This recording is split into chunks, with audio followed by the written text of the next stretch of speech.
Welcome,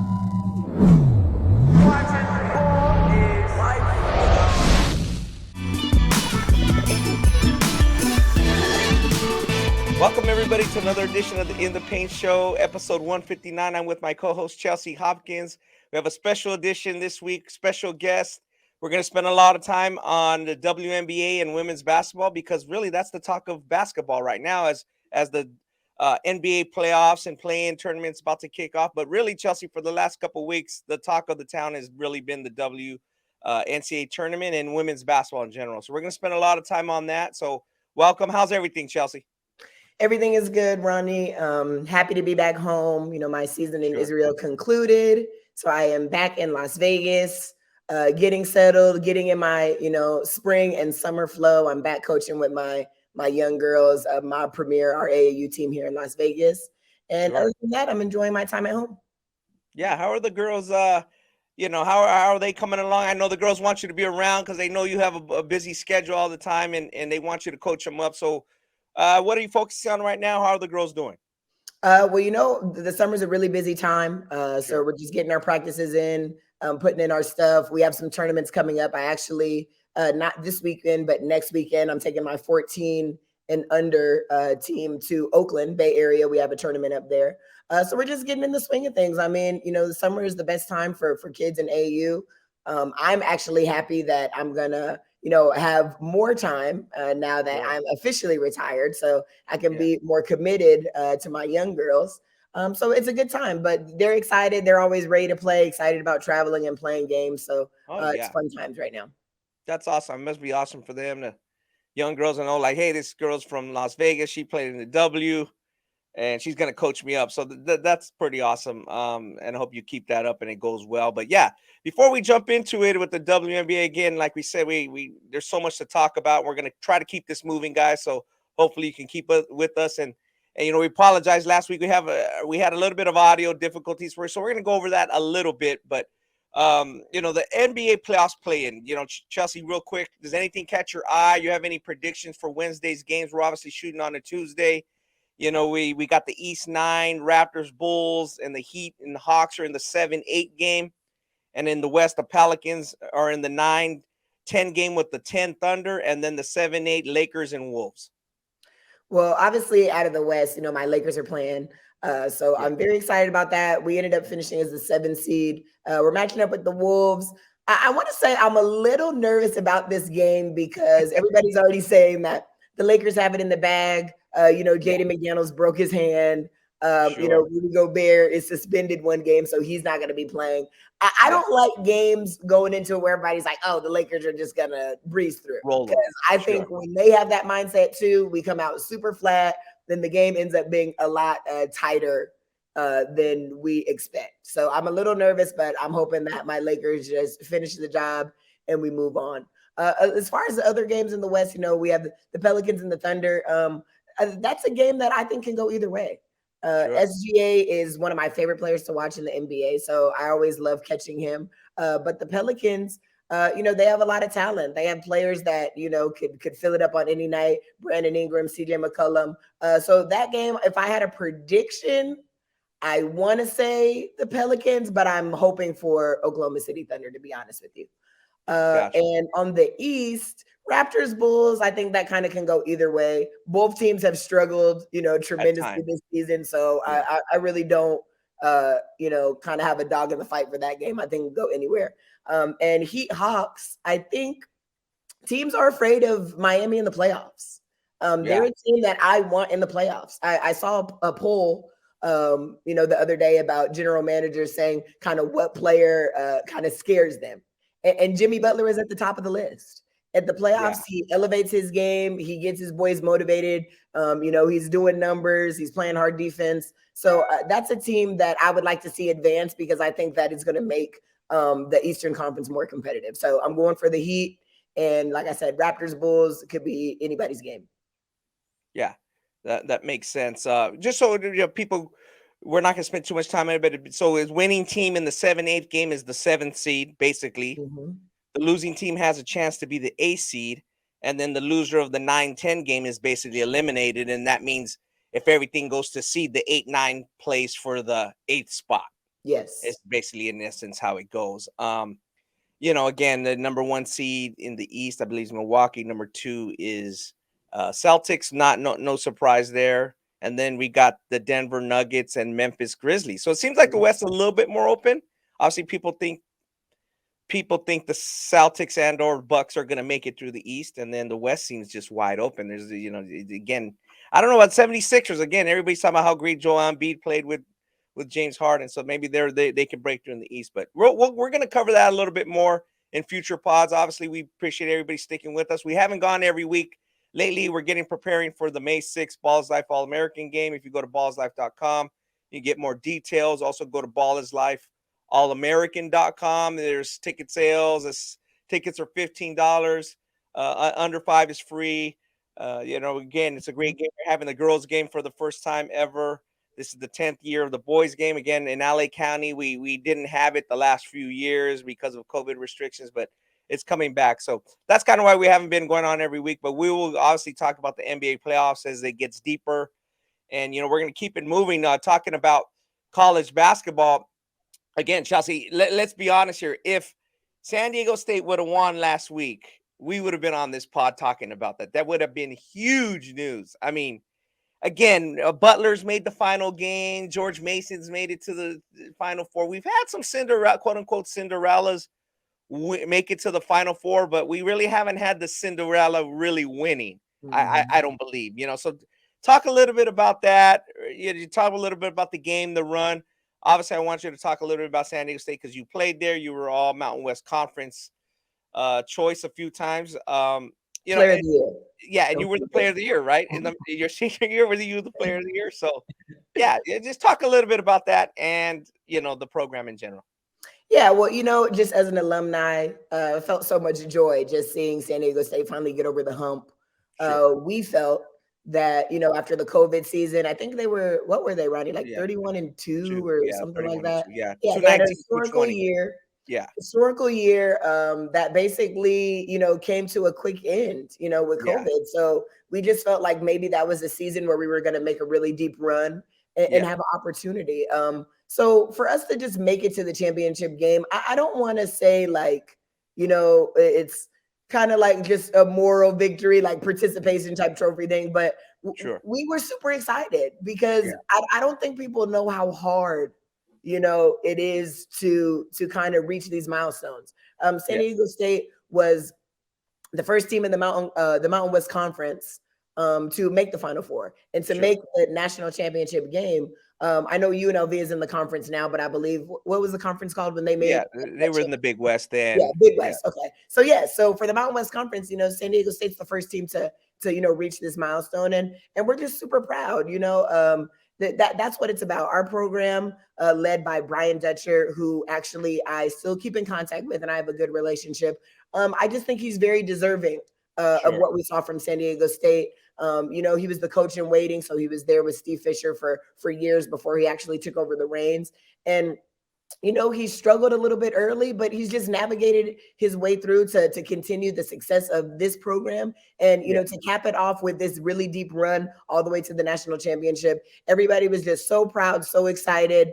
Obviously, the game wasn't great. San Diego State, Achilles heel has always been shooting, and we just had too many droughts to overcome a very deep and complete UConn team who was heavily favored, if we're being honest. There was times where we were able to at least, make the game a little bit interesting. I think we cut the lead to like 5 or 6 points, but realistically, UConn kind of cruised in that game. But I think disappointed that we didn't win, but everybody was just happy with, how the season ended and just felt San Diego State was deserving of, the success that they had. Yeah, that makes a lot of sense in terms of, you have a lot of pride. The alums have a lot of pride. I've seen some of their comments on social media, and they still had like a little celebration parade for them, and a lot of people came out. I know you were thinking about maybe going to the championship game. Again, it was a quick turnaround. Lamont Butler hits that shot, to send them to the final game, and it was like, whoa! I know you were really happy. A lot of people were really happy. Just happy to see a West Coast program that maybe is not like a UCLA get in there. And obviously, it's been a long time since UNLV went. It's not like that was 10 years ago or something. I mean, we're talking over 30 years now. Like it's been a while, so they went to 4 Final Fours and they were in the Pacific Coast Athletic Conference for the first 2, I believe. So, I mean, it's not even anybody, most people that are kind of remember that are in their 50s and 60s now, 40s, 50s, and 60s. So this is pretty exciting time. Again, a guy like Lamont Butler is typical of the kind of guy they get in there. Again, he wasn't going to go to the Kentuckies, UCLA's out of high school, but he works, gets better. They have a lot of transfers that are tough kids, play defense. Again, we talked about their defensive ability. Nathan Menza, the whole roster really. They just did a really good job with that, what they had. And just being alum, talk a little bit about that, whether you're texting in a group or maybe phone calls or just social media, talking to people that both boys and girls. How did that make them feel? What was the chatter either leading up to the game or after the game? Yeah, well, I'm very close friends with Xavier Thames and Jamal Franklin. Sure. Those are like 2 of my best guy friends. They actually were present, for the Final Four. Everybody was out in Houston. They had several. They said something like 50 alums, just people that have went through the program that were there for the game. I think as far like on the women's side, because I have a close relationship with those guys, and also just with the coaching staff that has taken over the men's program, was there when I was there as a player. Correct. So obviously that was years ago, but I have a relationship with those guys. Sure. I went to San Diego State this summer just to catch up. Me and Brian Dutcher had a great conversation for like 35 minutes in his office. So because of the relationships we developed, like I'm always rooted. Sure. So the community like super just came together. We all just felt so much excitement, so much gratitude for the program. And, we're still talking about it. Everybody was trying to get me to come down there. And I really was very close to booking a flight, but it was just so last minute. And, I practiced and several of my girls here that I wasn't able to hop on a plane. But, it's an exciting time for our program. This is just long overdue. You talked about just the transfers, and that's like the total just DNA of San Diego State. We take the players that I don't want to say nobody wants, but just the players that want a fresh start or maybe didn't, get or feel like they got what they wanted at their first school. So they transferred to San Diego State. And we're here to have people that work hard and want to be in these type of positions. So it's just super well-deserved. Everybody all around is just super excited. You talked about the parade in San Diego. A lot of people showed up for that. And it wasn't really so much about the win or the loss, Final Four win, championship loss. It was just more about feeling like this was a moment that was long overdue. Got it. Yeah, exactly. You talk about the players, Xavier Thames, from Pleasant Grove, Elk Grove. I see Dwayne Polee, Brandon Heath from Westchester, Tony Bland. All these guys I just watching high school, and it was like, man, they got a lot of real talent. Like 20 years ago, the talent level just went up, like you said, with Coach Fisher. They got a lot of really good players. Evan Burns was like a McDonald's All-American. Everybody's like, whoa, Evan's going to San Diego State. Like, they're turning this around, and it just kept growing and growing. Like you said, they had a couple good tournament runs where they won a game or two, and then like you said, they had their big chance in 1920, and then COVID hit. So yeah, I like to give a shout out to some of those guys. Xavier, I thought he really did good, and then Lamont Butler. I got to know him quite a bit on the circuit. He played for Ryan Silver, West Coast Elite team. A perfect fit for that team, and it just worked out. And a lot of people are happy that, again, that shot went down and he hit it. But I think a lot of people are just happy it was him, he just, no, sir, yes, sir. Great kid. Yeah. Like, people like him. His family's been through a lot in the last few years. So it was good to see him get a little bit of shine. And then we got to talk about just that tournament in general. Again, like you mentioned, it wasn't the prettiest game ever. It was also the least watched game ever. And again, we build affinity for them because we know they transfer. You get Matt Bradley comes from Cal, Keshad, Von Trammell comes from Seattle University. So, for the average fan, they don't get to keep up with these guys a lot. Again, like we said, the DNA is the transferring. Are we going to see more types of these runs, Chelsea? Is that good for the college fans? But in the game for the long term, where fans can't follow teams for like 2, 3, 4 years, what's going on there? What do you see on the horizon? I think that this is just the way that college basketball is kind of trending at the moment, with the Yeah. transfer portal and these guys bouncing around to Yeah. different programs. I don't think it's bad for the game. I think maybe it's Sure. bad for ratings, Sure. because I feel like more so casual fans, Yeah. want to see the Dukes and the Kentuckys and the Blue Bloods, Sure. in these national championship type games. But I think for the true fans, they want to see their school, have Yeah. the opportunity to, make a deep run in the tournament and have success. Yeah. So, we can talk about ratings and different things, but I don't think it's a bad thing. And I think that this is something that we're going to see in the years to come because of how the transfer portal is operating at this time. And it's just kind of the way that college basketball is trending. Yeah.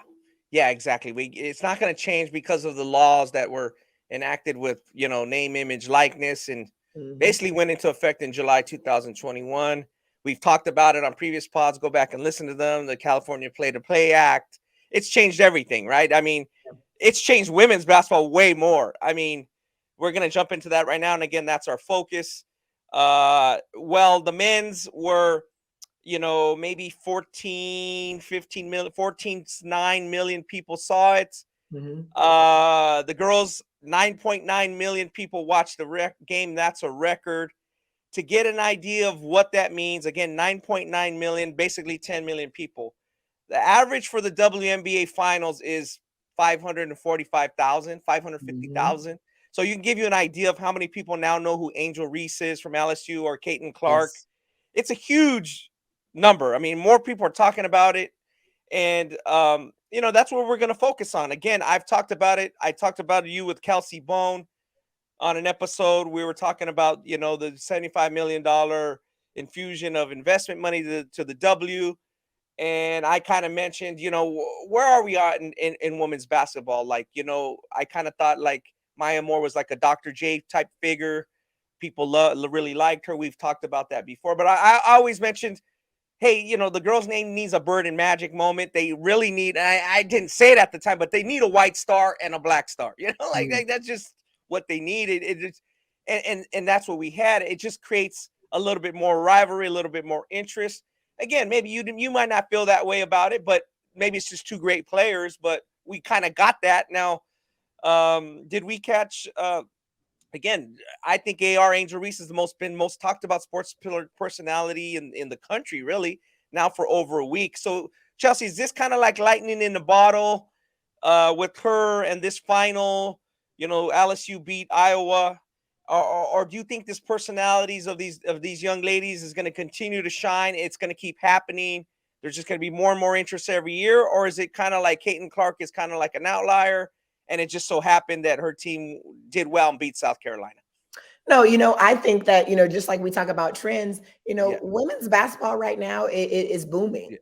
yeah, sure, And whether they're talking about the game in a negative light or a positive light, because I feel like there's been a little negativity surrounding just the sure, trash talking and, how people want women to have a certain type of etiquette on the court. But I think that's why people are tuned in and, yeah, why they had these ratings, because this, Caitlin Clark, to me, is a generational type player. okay, So to have somebody on this stage, who is, the arguably Steph Curry of women's basketball with her shot sure, making and just, she's just must see TV. And then on the yeah, other end, you have this spicy, Angel Reese. She's from Baltimore. She's used to trash talking. She's used to playing pickup, and she's bringing that personality to the women's game. And, and sure, and that's exciting, and that's something that people want to watch. And yeah, whether they're watching it because they're true basketball fans or because it's more entertainment, I think the women's basketball, needs all the publicity that it can get.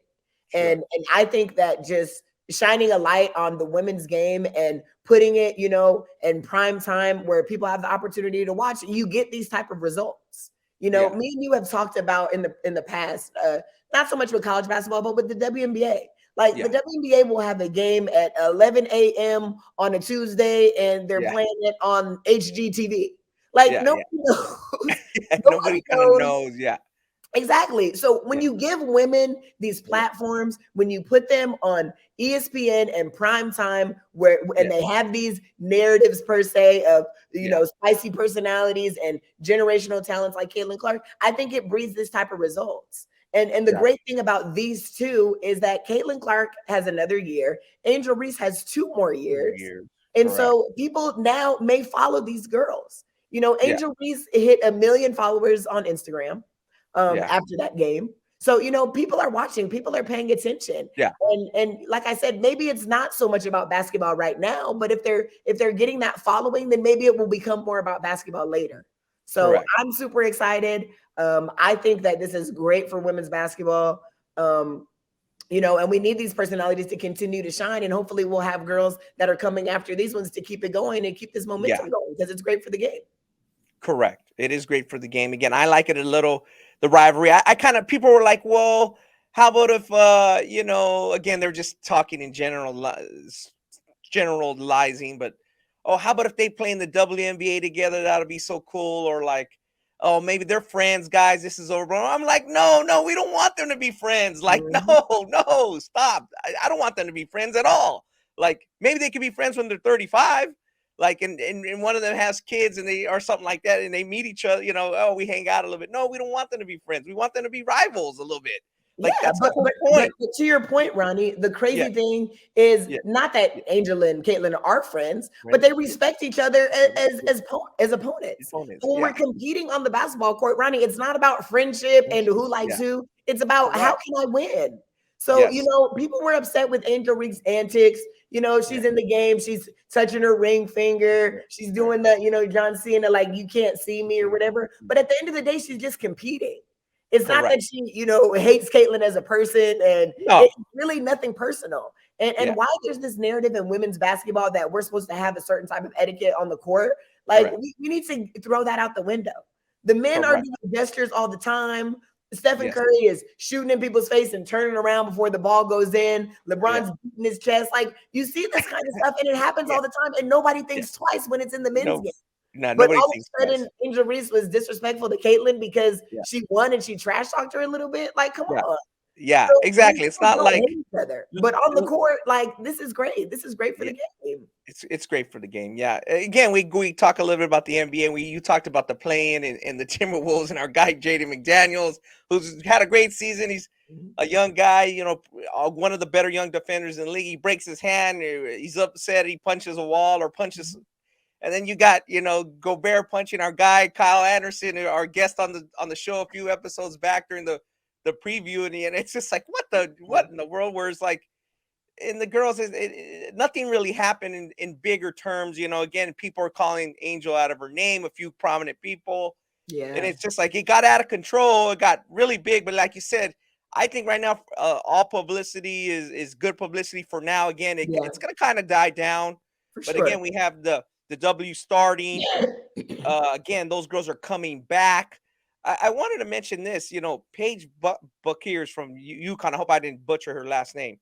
6 months ago, she was more popular than Caitlin Clark and Angel Reese, and she's coming back. So, like, this season is going to be big for the NCAA and for the the build up to next year's draft. And we're going to talk about this year's draft, which just happened. Obviously, Aaliyah Boston was the #1 pick out of South Carolina, but yeah, I mean, we talk about the NIL, we talk about that. These girls are coming back, Mhm. and we're going to get into it because we talked a little bit about with Kelsey Bone and with other W guests about what the WNBA needs to do to market it. Like, Chelsea, this is a perfect opportunity. Like, basically, I'm saying the WNBA needs to get it together Oh, because you could absolutely. capture these fans, and we want, like, kind of like that Bird Magic game that I'm always talking about. You're probably sick of me talking about it. It's like it carried over, and we got to get this to carry over. So, is this a big moment for like the WNBA this next year? The buildup of Caitlin Clark, Angel, Paige, they're going to enter the WNBA at some point. So, like, is this a really big moment? Do you feel that way? I mean, I think that they need to capitalize on this moment. Sure. Yeah. Right now we just have players that are being Yeah. talked about, but it's not like the WNBA hasn't had these type of players in the past. I mean, Correct. Skylar Diggins had a huge following. Skylar Diggins came out when I did because I was a In transfer. Notre She's a Dame. year behind me, but I Yeah. sat out. Correct. So she came out when I came out, and she had a huge following. Like Yes. the WNBA needs to do a better job of, riding this momentum of these waves that these players that are coming into the league and trying Yeah. to draw those fans in and hopefully growing our fan base. But at the Sure. same time, with the way that women's college basketball is trending, and you talked about the NIL, like Angel Reese has 17 NIL deals, so Yes. she is making a ton of money. Yeah. So the WNBA, we have our collective bargaining agreement. They need to do certain things to be able to allow players to capitalize and maybe make a little more than what these salaries are, Correct. being able to offer at the time. We heard earlier or a couple months ago how the Las Vegas Aces are a little bit in trouble for doing something like this. Hey, Okay. this is what we can offer you in terms of the salary cap and what we can pay. But we have these opportunities on the side for you to make a little money that may offset, your salary. So You're right. technically, this is Yeah. illegal right now. It's Like they're illegal. not Correct. supposed to be doing this. But I think the Yeah. WNBA needs to take a page out of NIL and allow some of these opportunities for players to get paid, and then also ride this momentum into these players coming to the league, and hopefully we can capture some of these fans and grow the WNBA as well. So that's what Yeah. I would like to see. Definitely. We talk about the college and riding the wave. I have so much demand for its games next year. It may have to probably move to various facilities. I imagine they are going to sell out their home arena like every game. Everybody's going to want to play them. Uh, you know, Iowa, do you see for girls jumping in the portal to play with Caitlin, or South Carolina lost basically four players to the draft, including the number one pick. Bria Zia Cook was picked up by the Sparks. Letitia Amir, was she the third pick? She was the eighth. Yeah, she was the eighth pick. Okay, I'm getting her confused. I think that, no offense, but Iowa, their team predominantly white, they take specific type of player, and there's nothing wrong. I don't want people to misconstrue what I'm saying. Certain Sure. programs have certain styles of play. They take certain types of players. Caitlin Clark is heavily surrounded by shooting. Iowa, Yeah. that's what they do. Yeah. Mostly white girls. They're shooting the three. They're getting them up. And that's kind of the style of play of that program. I don't know if girls necessarily are going to be, beating down the door to go play there, even though everybody highly respects Caitlin Clark as a player. But we're just going to see movement, in general. Haley Van Leets, for example, All-American, played at Louisville. She just graduated in 3 years, and now she's in the portal as a grad transfer after their run in the tournament. Haley Van Leet and Caitlin, met up in the tournament. That was, who Caitlin did the John Cena to. So you're gonna see movement. I think that players are going to transfer based on like opportunity, but I still think certain teams are going to hold true to their identity. Yeah, they're not going to bring in just a bunch of girls. Yeah, and Iowa just, they have Caitlin. That's pretty much all they need. They did lose Cezanne Monica to the WNBA draft, their post player, which was the one that Caitlin, her and Caitlin were often in the pick and roll, and she's eating down there in the post. So obviously they're probably going to look to replace her. And I don't want to say that they're not going to be in the transfer portal, because I think that's just the way that basketball is going. Like most programs now would rather take a transfer that has 1 or 2 years of college experience as opposed to a high school senior. Of course. But I think Iowa's going to stay true to their identity. I don't know if a whole bunch of players are just going to try to get to Iowa. But I do think, to your point, that a lot of teams are going to want to play Iowa. Like the big dogs are going to play them. South Carolina, play them. UConn, play them. Like that's kind of what people want to see. And that's how we're going to continue to grow the women's game. Gotcha. Yeah. So, again, South Carolina, we said they lost to 4 girls. Do you think they're going to bounce back? Drafted. 5. They lost 5 girls to the draft. They have 5 girls drafted, the most of any team this year. I thought just the other 4 started. Okay, they had 5. Okay. Yeah. So plus the number 1 pick, 5, and like 3 the number 1 pick, 4 starters, and 1 girl off the bench, who's actually my favorite player in the draft. We'll talk about her a little bit later. Yeah, the girl, she has a lot of length and size. I did see her get picked. Yes. And we'll talk about them. Are they going to bounce back? Is she just going to reload? And then LSU loses its backcourt, Alexis Morris, and then Jasmine Carson's there. So who was the early line favorite? Let's talk about the next year a little bit real quick. What do you like about next year? Obviously, there's some star power coming back. But what's going to happen there? Yeah, well, South Carolina has a crazy recruiting class coming in. So does LSU. I think they might have the #1 class. So those teams are just going to load back up on talent. Sure. It's very much, even though South Carolina wasn't able to get to the national championship and actually win this year, I still think we're kind of in the era of Dawn Staley, where she is just kind of running the table. I don't know if you watched the McDonald's McDonald's All-American Girls game, but they have Malaysia Fulwiley. I think that's how you say her, but she is as dynamic as they come in terms of guards. There's not much that she can't do. So obviously there is that adjustment period coming from high school to college, but they're going to be right there in the mix next year. Iowa, Caitlin Clark. So without saying, they're going to be in the mix. UConn's getting their players back. AZ was hurt for most of the year. Paige was hurt for all of this year. So they're going to be right back in the mix again. And these teams are just going to continue to load up. Everybody's in the transfer portal. We're waiting to see where Haley Van Leith is going to go. Some people are hoping she ends up at LSU because Baylor was actually her second choice coming out of high school when she ended up picking Louisville. And at the time, Ken Mulkey is the head coach of Baylor. But now she's at LSU. So there's a connection there. Maybe we'll see her go there. We're not sure. But these same teams are just going to load up. Like I said, people may not like it, but it's good for women's basketball. And as long as we can, keep it spicy, with Angel Reese trash talking, and I think that's going to continue to draw interest. Got you. Yeah, it is very interesting. Again, I think it's going to be the most anticipated women's college season ever, especially since the girls, again, we talked about it. We're going to talk about the W next here in a minute, but with the extra COVID season, because of the NIL, and we don't talk about this now. We talk about it in the pod, but the people don't talk about this in general, whether it's a WNBA draft or just in general shows, how hard it is to break in. Basically, in 2021, a third of the first round picks didn't make a roster.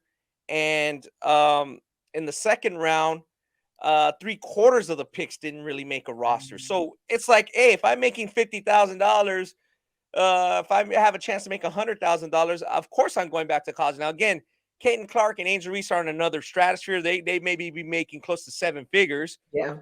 But the other girls, even if they don't make 7 figures, I'm going back. And again, you get your college degree, you enjoy the college limelight, all the factors that go into it. So you kind of mentioned that, and then you, like you said, you got, those are not the only girls coming back. VTEX, Elizabeth Keatley's coming back, Carissa Osborne's coming back to UCLA, and then Azzy Foote and Paige at UConn. Like, we haven't even really talked about them. Like, they were big names just a year ago. Like, not that long ago. It's not like, I mean, yes, AR and Caitlin blew up in here in the last few months, but like, those girls were big names. So it's going to be interesting to see how they do that. So Chelsea, what's the next step for the W to capitalize off that popularity? Is the league kind of hurting itself by not finding a way to expand? Do these girls that are drafted, do they need to get in? Where do you see, again, I'm asking you a lot of questions, but where do you see some of the $75 million capital investment? Is it coming to play yet? Is it making a difference? Talk a little bit about that and how that again, we mentioned that they do need to capitalize, but how are they going to capitalize? Yeah, well, okay, let me start with, so we talked about Angel Reese a lot. She has 17 NIL deals or whatever, but Angel is also not eligible for the WNBA draft. There has been, you have to be 22. You're supposed to graduate also. Be on track to graduate. They're realistically, people talk about, well, Caitlin should be in the WNBA now, and we need to change the rules. But based off of the numbers that you just gave, Ronnie, there is no room to allow some of these generational players to come to the WNBA early.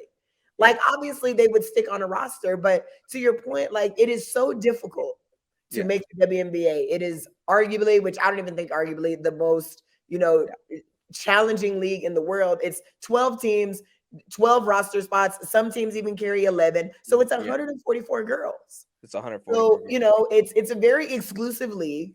All the players that you mentioned will obviously one day be there, but it's just really, really difficult. So Angel made these comments about, staying in college because she's making more money than the WNBA players. A lot of players didn't like that comment, but it's the truth. And Correct. so I think the WNBA and, instead of, kind of seeing those things in a negative light, they need to respond to it. Yeah. They're not going to be able to, match what some of these girls are making. And don't get me wrong, like there's only a handful of girls that are doing what Gonna do Angel that. Reese and Caitlin Clark are doing. What Paige is doing, Correct. what Azie's doing. Like most girls are not touching that kind of money based off of NIL deals. But No. the truth of the matter is they're getting paid. They have this notoriety. There's all types of benefits from staying in college as opposed to moving on to the WNBA. Like Sure. LSU is chartering flights all the time. They're not flying Southwest economy. Like they're just not. Yes. Yeah. So, Well, so here's the WNBA needs to kind of, I don't want to say respond to these allegations, but they need to grow from them and learn from them and see what they can do, Sure. to not necessarily match it, but to make the WNBA experience more desirable. Like Correct. everybody wants to play in the WNBA, and I'm going to keep going with Angel Reese because you're talking about her. Angel Reese also made the point that she doesn't feel she's WNBA ready. Well, She wants to interesting. go to the WNBA when she knows she can make an impact, when she knows she can stick. And I think that that's a super valid point because I don't think she's WNBA ready either. She's a great college player, but it's a lot different when you get with those grown women in the WNBA. But, the points that she made were valid, and the WNBA needs to try to figure out how they can address some of those things. So I do think that expansion is necessary. That is 100% on the laundry list of things that the WNBA is trying to do. You talked about the $75 million in capital that they gained. It just came out yesterday that the charter flight experience, although it's not going to be for every single game for the WNBA players, it will be for the Commissioner Cup. It will be for certain back-to-back games because last year there was a lot of travel issues where teams were getting stuck in the airport and they're supposed to play, the next night. So they are slowly trying to grow the league and, address some of these things that are not super desirable in terms of just the WNBA experience. And I think that they're on the right track. But don't be offended by Angel Reese telling the truth. Like the WNBA has work to do. And I like that some of these girls are coming in and saying what it is, because maybe it lights a fire under Kathy Englebert's, behind to know that she's got to get some stuff in motion. Sure. So that's what I think. Yeah, and it makes sense. And she didn't. I was talking to somebody about that because she got a few more. So she might have more than 17 NIL deals now because she just got a trading card with a big company. And she said 17 on First Take the other day. So I got that from her. But, she's blowing up every day. She might have 25, as of today. Who knows? Yeah, she's going to take advantage of it. But my main thing was, if she's in the WNBA, let's just say she's a rookie in the WNBA. She skipped 2 years. Again, she's a COVID sophomore, whatever. But let's say she went to the WNBA draft. The thing she's doing now, LSU has a full-time dedicated staffer to help her monetize those and to screen those people that are reaching out to her. I mean, Chelsea, how much would that cost her as a pro? Probably 2% or 3%. She's going to be paying $50,000 to somebody, an agency, to do what they're doing for free. That's it. That's an issue. Like, in other words, when you're in college, that's free, especially at a school like LSU that has a dedicated NIL staffer helping you screen calls. That costs you money as a pro, whether it's $20,000, $40,000, $50,000. Let's just say that, of her salary.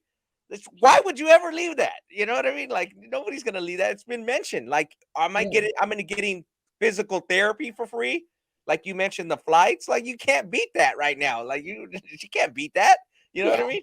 Well, so, I do want to say, like, the WNBA, like a lot of stuff that's come out lately is also like not correct.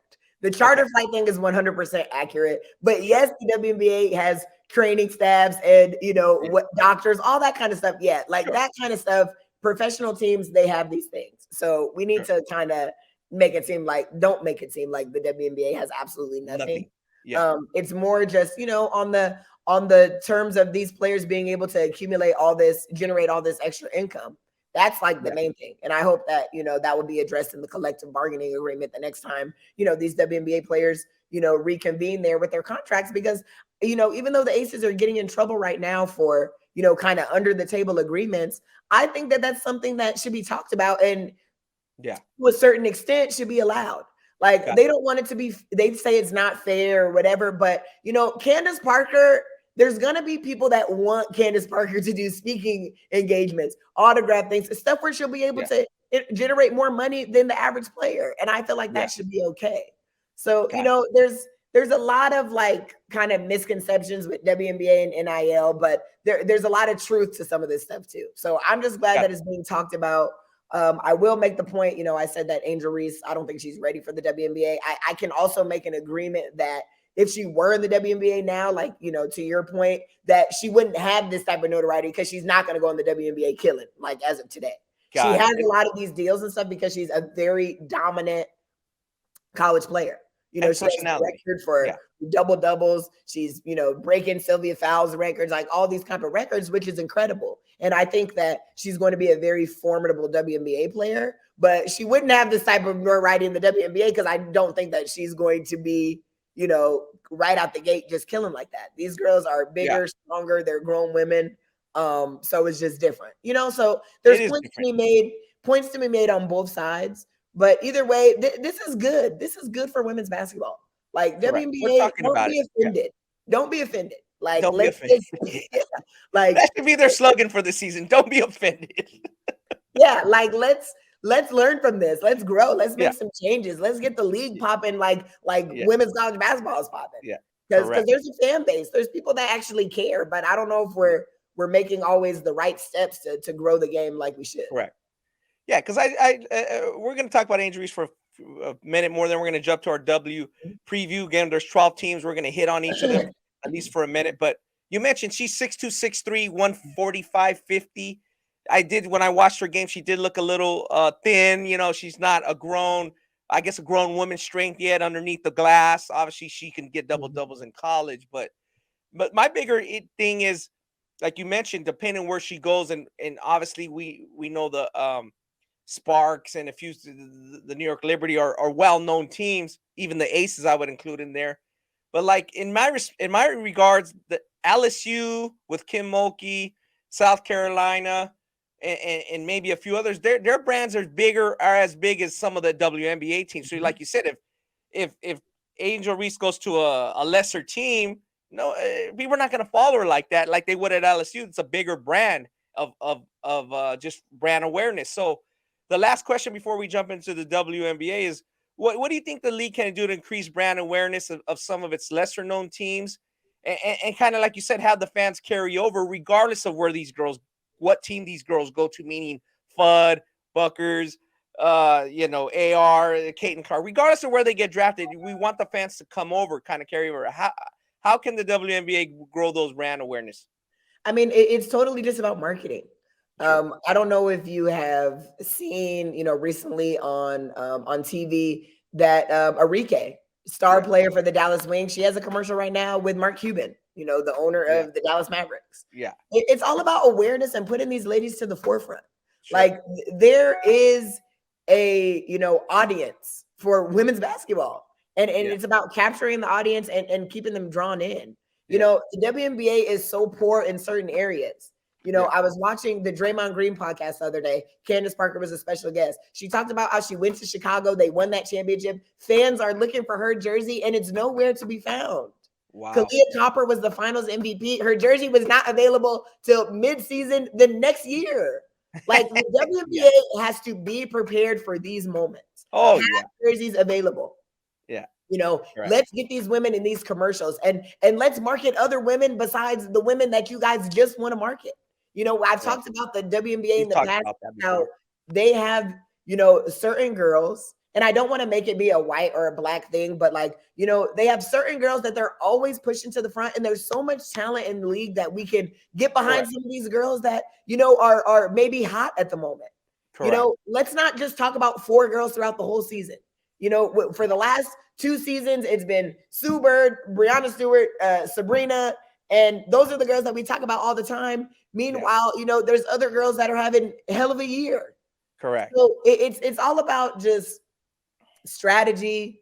It's about just, getting these jerseys available. Just, let's ride the wave of the players that are doing well and the players that, people want to see. And that's where I think the WNBA struggles. Like, it's these little, marketing opportunities that we don't take advantage of. And that's ultimately what needs to happen if we want to grow the league. Like, I think that's the biggest thing. So makes sense. Yeah, because we talk about that, and they're going to have, something's going to change because, to be honest, there's a few little things they could change. Like, I'm watching the WNBA draft, which you're going to get into in a little while. And, they're scrolling the picks. Aaliyah Boston. Okay. I honestly, Chelsea, I don't know the logos that well. So I couldn't put the team to the logo that quick. Yeah. I was like, wait, what logo is that? You got to put Mystics, Sparks. They put the little logo as it's scrolling. I'm like, I have to go back and look it up to see. Yeah, no, for sure. Little things matter. You're not the NBA. You're not the NBA Nope, yet. you're right. Yeah. You're right. I didn't get it that fast. Like you said, the girl who came off the bench for South Carolina, I already forgot she wasn't she want the third pick. She's the 8th pick. Like, I need to know that. You know what I mean? Like, I need better references to know that. So just little things like that make a difference. And we talked about stories. Our special guest this week has a great story. She has one of the best stories of the last few years in the WNBA. We're gonna talk to her a little later in the show as we get to our WNBA preview. And Rebekah Gardner, she did a great job. She plays for the Chicago Sky, and we're going to talk about that story. And like you said, that's a type of story. Again, we're going to let her tell her story, but that's a type of story that needs to be talked about more. Yes. There's a lot of stories like that. Again, she's a really unique situation of how she got to the W much later in her career, and we're going to get into that. So we're glad that she took a few moments to talk about that. But those are the type of stories that need to be told, to your point a few minutes ago. So let's just hit it real quick. There's 12 teams. Again, we'll touch on each team. We may spend a little bit of time, and we'll go through this kind of rapid fire. Again, we appreciate everybody tuning in episode 159. We'll hopefully get more and more girls fans on this pod talking and interacting. So we appreciate you guys liking our pod on the Ballislife Podcast Network. Again, like we said, we had a little bit of audio difficulties last week, so apologize for that. And we may not be on leading up to this Ballislife game every week, but we're gonna, after the Ballislife game, we'll come back and try to do our normal weekly episodes. So Chelsea, let's just run down those 12 teams. Let's just go one by one. Let's start with the Phoenix Mercury. Okay, Ronnie, the Phoenix Mercury is a team with just too much talent and experience to be counted out. They haven't missed the playoffs in over a decade. They're going to compete. They're going to contend. Thankfully, Brittany Griner is back in the, Phoenix Mercury uniform. So that's going to put them in contention, just having her. She's arguably, she is, in my opinion, the best post player in the league. We know what she provides when she's available. Sure. Everybody's kind of aware of her situation about how she was, imprisoned in Russia. And, I'm sure the Phoenix Mercury is ecstatic to have her back. She's ecstatic to be back. She already came out and said that she is going to be playing this season. She's looking forward to being back on the court. They also had a couple key additions this year. They added Mariah Jefferson, who is a good point guard. Struggled with a lot of injuries. She's out of UConn, but she's a very formidable player. So, I think she's going to do well for the Phoenix Mercury, especially considering the potential absence of Skylar Diggins-Smith. That's one of the storylines with this team. Skylar, she's pregnant. The baby should be due any moment now. I don't even know if she's already had the baby. It's a possibility. But it's kind of up in the air about her returning for this 2023 season. And Skylar Diggins, all-star player, top talent at the guard position in the WNBA. So I think, not having her available could definitely, hinder the Phoenix Mercury. But ultimately, they have Diana Taurasi and Brittany Griner. So with those two, in itself, they're just going to be a team that's going to have an opportunity to contend for a championship. So, it's going to be interesting. I know people are going to follow Brittany just kind of to see how she responds. I think people are anxious to see that. So I think that's kind of the biggest storyline. It's not really going to be about her basketball ability, but just her, coming back and seeing, what she's able to do after that absence. And obviously, too, Diana Taurasi, 40 years old. She just signed a 2-year Supermax extension with the Phoenix Mercury. And, she's arguably the GOAT. She's not my GOAT, but she's arguably the GOAT. So, I can see why they're giving her all this money. But she signs a 2-year Supermax, so she's going to be back with the team for 2 more seasons. She's getting $221,000 in her first year, $228 projected. I hate on her.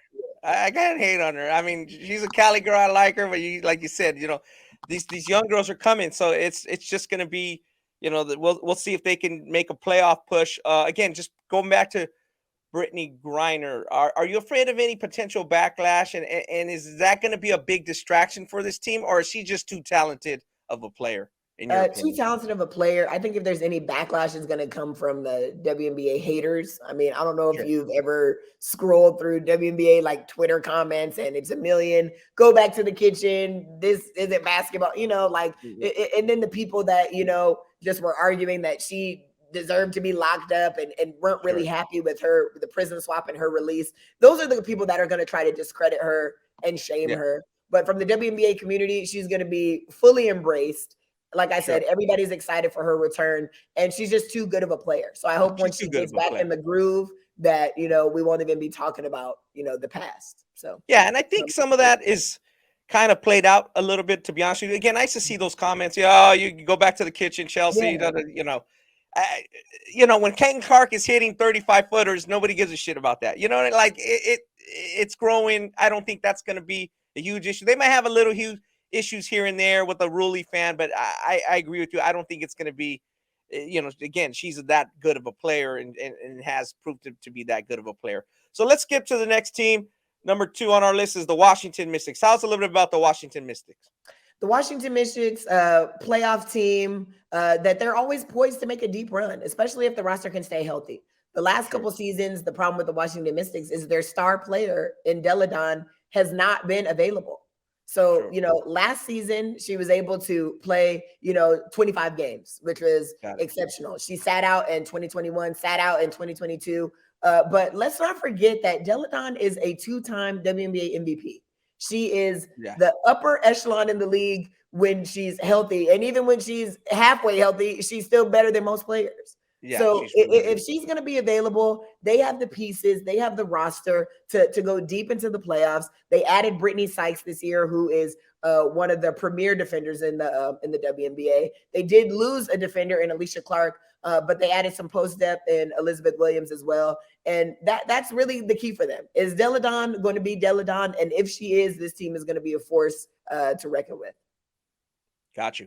Yeah, makes sense. Again, they we'll see how Deladon does, and how the additions offset the losses. Let's go to the Seattle Storm. I know they're a rebuilding team. You mentioned the loss of Stewie. Talk a little bit about the Storm. Yeah, I mean, you hit the nail on the head, Ronnie. Seattle Storm definitely in rebuild mode. Sue Bird retired. Breonna Stewart decided to make her way back home. She left Seattle and she joined the New York Liberty. So they only have one remaining All-Star in Jewel Lloyd, and Jewel Lloyd is as good as they come now at the guard position, combo guard that can really shoot it, really fill it up. So I don't want to count Jewel Lloyd out because I think she's super dynamic. Sure. But I do think she's going to have to do a lot for this team to even have a shot at making the playoffs. They did add some decent additions in Teresa Plaisance and Kia Nurse. These are formidable WNBA players that will be able to help the team. But, it is the end of the Bird and Stewie era. So it's just going to be all on Jewel Lloyd and see how far she can kind of take things this season. But I do think it's going to be very difficult for Seattle to make the playoffs. Got you. Now they, of course, with this rebuilding team, they picked up 4 draft choices. Again, we talk about how hard is it to make it. The highest drafted young lady out of Tennessee, Jordan Horston, is she have any impact there? Or is it just too early to be? Again, it's going to be very difficult for some of these girls to make a big impact. Yeah, no, I think the Seattle Storm did decent in the draft. I don't think they were the draft winners, but they did take Jordan Hurston out of Tennessee at number 8. They got Maddie Williams at number 18. They have some pieces that can help them. I just want to say, like you just talked about how difficult it is to make the team. Obviously their top 2 picks, I believe, will make it, but you just always don't know how it's going to translate. Jordan Horston has a WNBA body. Heady player, long, athletic, can score, do a lot of different things. But sometimes that learning curve from college basketball to WNBA isn't always the smoothest transition. And we've seen that with star players. Let's think about Kelsey Blum. Let's think about Skylar Diggins, who were super dynamic in college, and they had a learning curve before they became who they are in the WNBA today. So I'm not a I don't want to say fan. I just say that I don't think that you can always lean on, some of these college draft picks to come in and, really, make a huge difference in year one. So I don't want to say that there's not that possibility, but just looking at the roster as is going to be heavily, heavily, heavily, predicated on what Jewel Lloyd is able to do with these girls. Gotcha. Let's go to the next team, the Atlanta Dream. Tell us about the Dream. Atlanta Dream, young, talented team that's trending up. They're in the direction of a new WNBA head coach in Tanisha Wright, a former player who was exceptional in the league. They just missed the 2022 playoffs, but were competitive down the stretch. Like they, were right there. They have some good offseason acquisitions. The key addition is probably Alicia Gray from the Dallas Wings.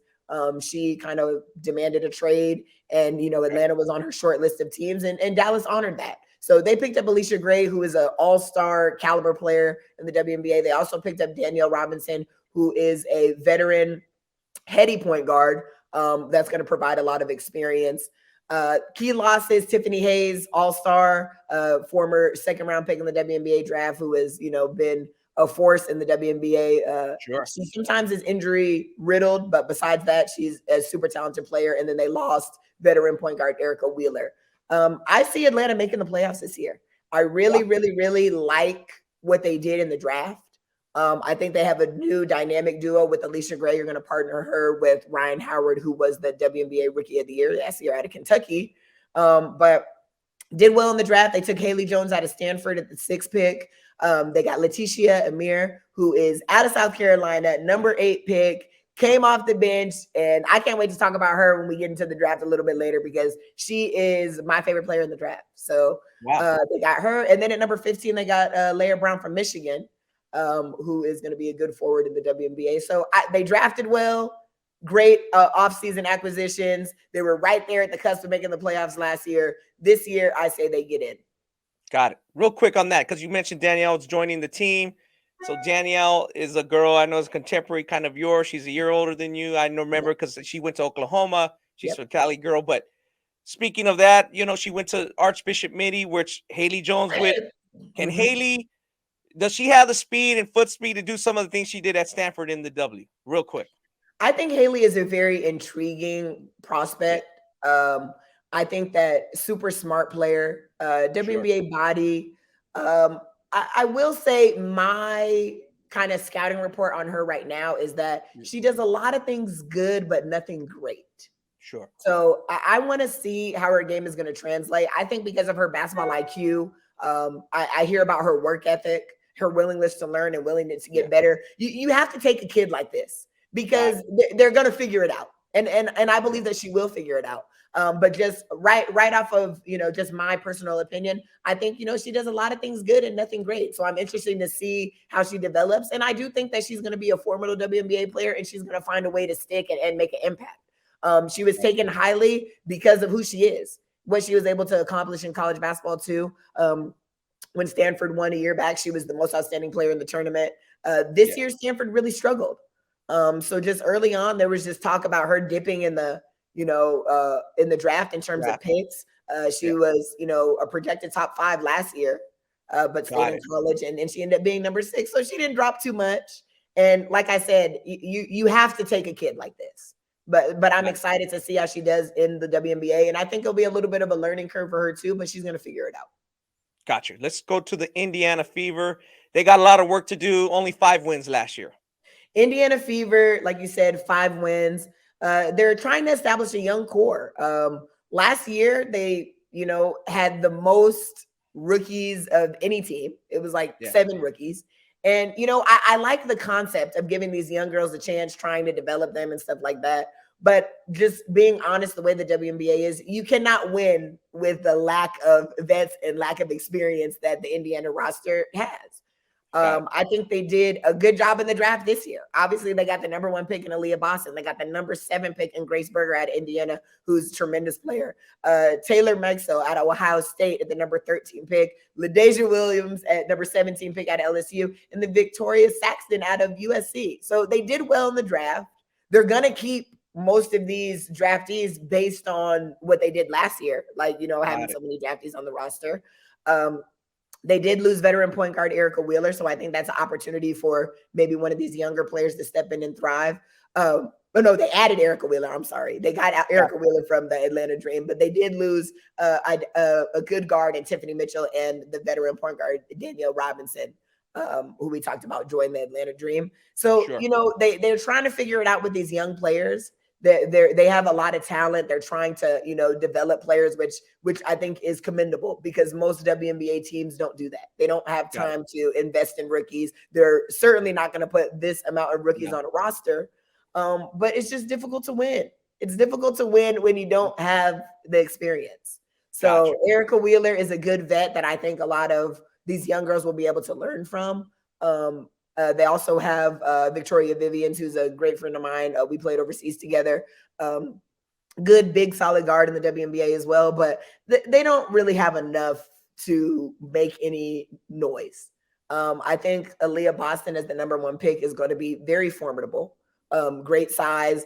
I'm excited to see how she does because I think she's going to have the opportunity to really show people what she can do. In the college, she saw so many junk defenses. South Carolina couldn't shoot.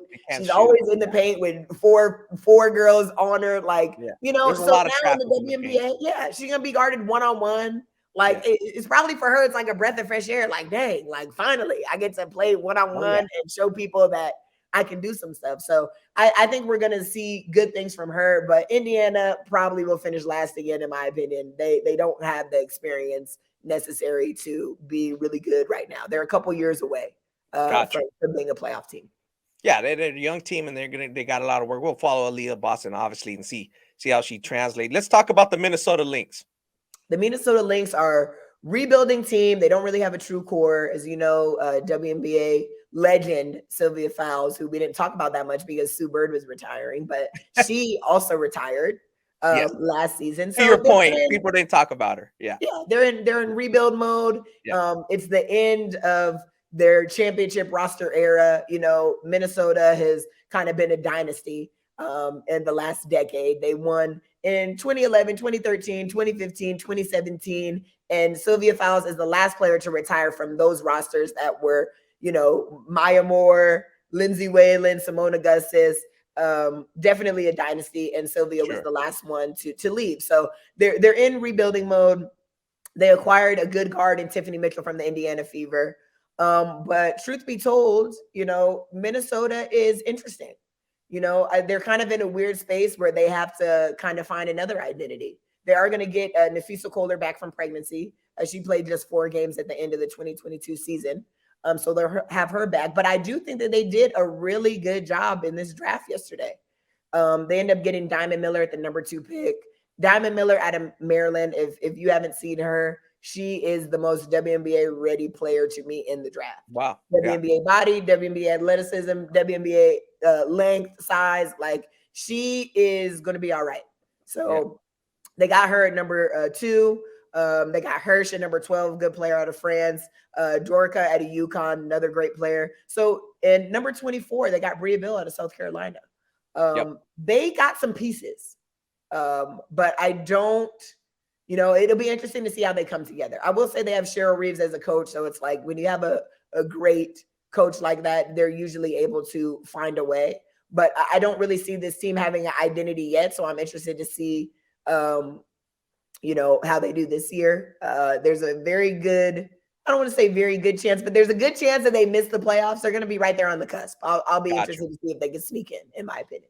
Yeah, and I saw a little bit of the highlights of Miller, so I'm interested to see how that translated. Again, it's #2 pick, and I like to see girls like that. That she wasn't the highest rated high school player like some of these, but she really came on at Maryland with the Terps. So it's I'll be interested to see how that plays out for her. Next team on our list, again, we're going one by one. We appreciate people sticking with us. Is the Dallas Wings. Yeah, Dallas Wings. They have a new coach. And Latricia Chamel, who came from the LA Sparks, I believe she was their assistant. They have a roster shakeup too to land this team back in the playoffs. They were in the playoffs last year. They suffered a first round loss, but that was because they were missing their star player, Enrique. I think she came back for like half of game 2 and a little bit of game 3, but ultimately it just wasn't enough for them to win. They did lose a lot of talent, but they picked up some really good pieces that may be more complementary to Arike, who is ultimately the player that they want to be their franchise player. They gave her a max contract, an extended deal. So that tells me that they want to build around her. Arike is probably one of the most dynamic guards in the WNBA. You want to talk about just scoring any way you want it. That's what she can do. Their key additions is Natasha Howard. She's coming from the NY Liberty. They picked up Diamond DeShields, who played with Phoenix last year. And then they picked up a good point guard in Krista Dangerfield. So these are some really good pieces that I think are maybe more complementary than what they lost. They lost Alicia Gray to the Atlanta Dream. We just talked about her. Marina Mabry, who signed a max deal with the Chicago Sky. I'm a huge Marina Mabry fan. She played in Israel, so I had the opportunity to play against her and just kind of watch her grow. She's playing in the EuroLeague now, playing for Schio in Italy, and she is very much so trending up in terms of just her career. So Chicago gave her a max deal, and I think they're expecting big things from her. She'll probably play the point over there. They also lost Kayla Thornton, who's just a big, exceptional athlete, can guard multiple positions. So she's off to New York Liberty. And then Ty Harris, who was their ultimately their backup point guard, who was very formidable. They lost her as well. So I think this team has given Arike the keys. They've made it clear that this is the girl that we are going to ride behind. They brought some pieces that can certainly help. They have a new coach in Trammell, who a lot of highly respected as an assistant in the WNBA. So I'm interested to see what she does as a head coach. And Dallas Wings had a very, very good draft. Wow. They drafted a lot of players. Their top pick was the number 3 pick in Maddie Seegers. We talked about her previously. Remember, I forgot her name on the last pod, but she is the preview of the tournament. Yes, preview. Sorry. She led women's college basketball in scoring. She can really, really fill it up.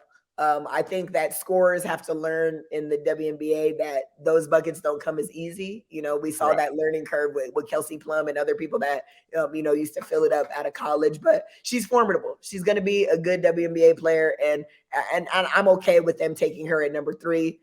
They got Stephanie Soares at number 4. She's out of Iowa State. Now, Soares, I want to talk about her a little bit because I really like her. Soares played 3 years of NAIA before eventually transferring to Iowa State and then becoming a top pick in the WNBA draft. That doesn't happen very often. Yes, absolutely incredible. Tall, I think she's like 6'6". She did suffer an ACL tear, I believe in January. But look, like she did enough from the beginning of this season to January for people to still think that she is formidable to be picked so high in the draft. Wow. So she's ultimately a stash. She's not going to be available for this upcoming season, but she's going to be all right in the WNBA. And I want people to keep an eye on her because of her story. So I'm really rooting for her to be successful.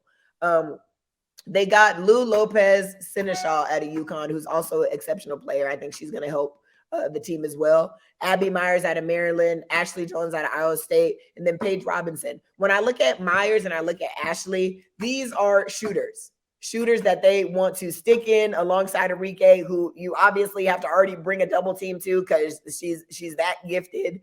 And, these are the type of players that you want around her. So I will say with some of the picks, they are players that were very high volume in college. So obviously Arike is going to be taking most of the shots in Dallas. So they're going to have to chill on, the amount of shots that they get. But I like the direction of, putting people that can catch and shoot around Arike, who is going to draw a lot of attention. And like I said, with the new coach, these picks that will ultimately stick on the team, I think they're trending in the right direction and they'll be back in the playoffs. Got you. Before we go to our next team, back to Marina Mabry. Yes. Let me ask you, she's again playing in the EuroLeague. What is now the either the league rules? Are these girls going to leave and report to training camp, all the girls, or do some teams know you're not going to get them till later? I know there's been some talk about that, but how does that work now this season, and how's that going to work in the new collective bargaining agreement? Is that going to be negotiated, or do these girls join right away, or do they have to report? They can report when they want. Actually, it's already the collective bargaining agreement is already in play. Some of these girls will be coming late and they will be taking a hit on their salary. Okay. So if you are a player like Marina Mabry, you can report late because you're a star, you're on the team or whatever, but your salary will take a hit. They will deduct some money out of your salary for being late because they want to discourage players, you know, to not be late, basically. Okay. Some players are in position to do that. If you're a player who is on a training camp contract and looking to make a roster, you probably can't be late. Like the team is, you know, you're not on the team. So, you know, being late is not to your benefit. It's a kiss of death. Yeah. But a player like Marina, she's good to go. A player like Rebekah, who's our special guest, my friend, she has established herself now, so she's good to go as well. But salaries will certainly take a hit because the WNBA wants to discourage these players from going overseas and discouraging them from being late to WNBA. So there's that. Makes sense. You talked about a team change with Ty Harris, and that's the next team we're talking about. She's one of the additions, the Connecticut Sun. Connecticut Sun playoff team, good combination of vets and young promising players. They're going to be right back in the mix. They've been contending for the last several years, but haven't been able to just win a WNBA championship, but they've been right there. So their key additions this year are Tiffany Hayes from the Atlanta Dream. We already talked about her being a dynamic all-star caliber guard in this league. If she can stay healthy, she is exceptional. So I look forward to seeing what she does with this fresh start. I kind of think that she needed a fresh start. You know, things kind of went, you know, I think just her time in Atlanta ran its course. Let me just put it that way. So needed a fresh start. I'm expecting big things from her this season. They also picked up Ty Harris, the dynamic, the backup point guard I told you from Dallas Wings, who I think is very, very formidable. I think people are going to be surprised with what Ty Harris is going to be able to do with more minutes, an increased role. I'm a fan of her game. So I think that this change of scenery, the opportunity for her to just play more is going to really show people what she can do in this league. And they also picked up Rebekah Allen, who is a sharpshooter out of NY. Teams can always use shooting. She's been a formidable WNBA player for a long time. And, you know, she can help pretty much any team. So I think that's great. Key losses. So the Connecticut Sun did lose Jonquel Jones, former MVP in this league. She actually asked for a trade, was sent to the New York Liberty. So anytime you lose a player of that caliber, I feel like your team is going to take a hit. You know, but I feel like in the last season specifically, they did not get behind Jonquel as the best player in the team. I am a league MVP. It doesn't really matter who you have on the team. I should be the focal point of the team. And I think Connecticut kind of lost sight of that because they have other dominant personalities and good players on the team. You know, they have Alyssa Thomas, walking triple-double, amazing player, great player. She was in Connecticut, you know, prior to Jonquel being there. So she just, you know, felt like, you know, it's her team and maybe deservingly so. But if I have a league MVP on my team, I want her to be the focal point. So there's that. Jasmine Thomas, a veteran point guard in this league, friend of mine. I played behind her at Duke in 2008 at a high school. She did suffer ACL tear, so she's coming back from injury. She joined the LA Sparks. But anytime you lose a veteran heady player like Jazz, I mean, you know, your team is going to take a little bit of a hit as well. They also lost Courtney Williams, who's a dynamic guard in this league, mid-range queen. You know, she came off the bench and she's super formidable. So they do have a lot of losses, but I like the acquisitions. Stephanie White is going to make her WNBA head coaching return. She was with the Indiana Fever in 2015, 2016. She stepped away, went to college. She was in Vanderbilt for the last several seasons from 2016 to 2021. So she's back to shake things up in the WNBA. I want to see if they can get over the hump. You know, sometimes you lose pieces, but you acquire people that are a better fit, kind of like we talked about with the Dallas Wings. So they lost in the 2022 WNBA finals, lost in the semis in 2021 and 2020. They did pick up a kind of a sleeper pick, in my opinion, in the draft last night, and number 22, Alexis Morris out of LSU. My only concern, well, not my only concern, but my major concern with Alexis Morris is that she's small. She's 5'6", not a true point guard. So I just feel like when you're that small and your natural position is not point, it's kind of difficult. So they picked her up in the draft, and I'm just interested to see, what they do with these new acquisitions. But they have all the pieces. A team with Alyssa Thomas and DeWanda Bonner and Brianna Jones in the post is going to have a chance to contend for something. So they're going to be right there. But it'll be interesting to see if they can, finally get over that hump and win a WNBA championship. Got you. We have 4 teams left. Obviously, we have with our guest Rebekah, the Chicago Sky. We have the Sparks, and we have the two teams that people are talking about in the offseason. So let's first talk about the Sparks. Yeah, so the Los Angeles Sparks, they have a new coach. We just talked about the Connecticut Sun. So their old coach last year, Curt Miller, has now taken over the LA Sparks. Now, this team has a lot of question marks. I think they have the most question marks because the availability of the key players, kind of makes things a little bit weird. I don't know how competitive they're going to be. I feel like they're one or two pieces away from making a real playoff run. They acquired Dearica Hamby, who was 6th Man of the Year and All-Star with the Las Vegas Aces. She ended up getting pregnant and was traded to the Sparks, which was another controversy in itself. But she's with the Sparks now. Right. She did have the baby, so she's supposed to be available. Jasmine Thomas, talked about veteran point guard from Connecticut, followed Coach Miller to LA, but coming off the ACL tear. So I don't really know her availability if she's going to be ready at the start of the season. They also got Azurá Stevens, who is a very formidable forward out of Chicago. She's a great player. So I think that, she's obviously an impact player. She's a good acquisition to the team. But they did lose Brittany Sykes, who's one of the best defenders in the league. And they also lost Liz Cambage.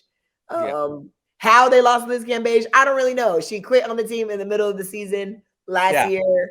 I'm sure LA still holds her rights because you don't get to quit and just join a new team. But she's not playing. She's not on the roster as of today. So who knows what's up with her. So I think when you have a team with so many question marks like that, it's just kind of up in the air and it's going to be difficult.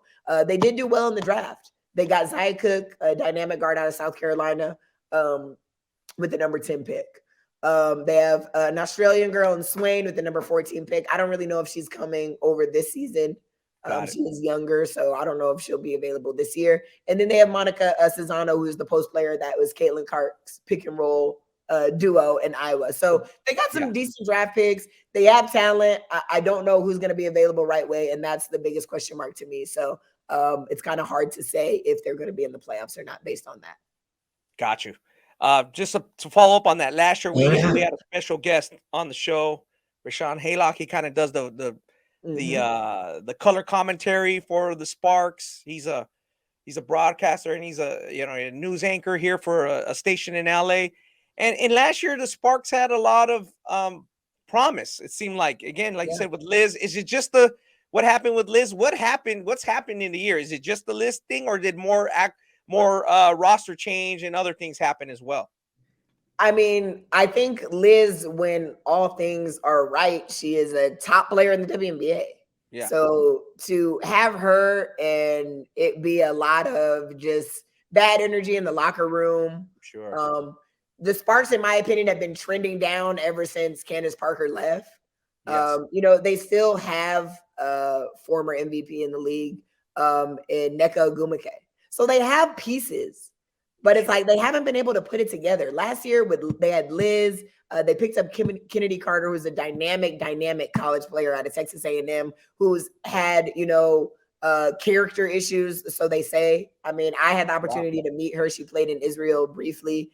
And, sweet girl from my experience with her, but she's had a lot of issues just, on WNBA rosters. And it's never been a question of talent with her.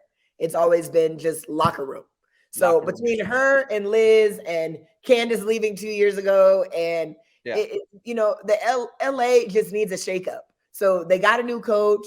They have some key additions. Hopefully they'll be available. They did decent in the draft. But if I had to say today, this is not a team that I see in the WNBA playoffs. But if all things can come together, they have good pieces to make a run. Put it that way. Got it.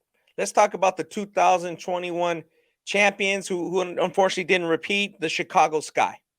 Yeah, Chicago Sky, they weren't able to defend their title after the 2021 championship.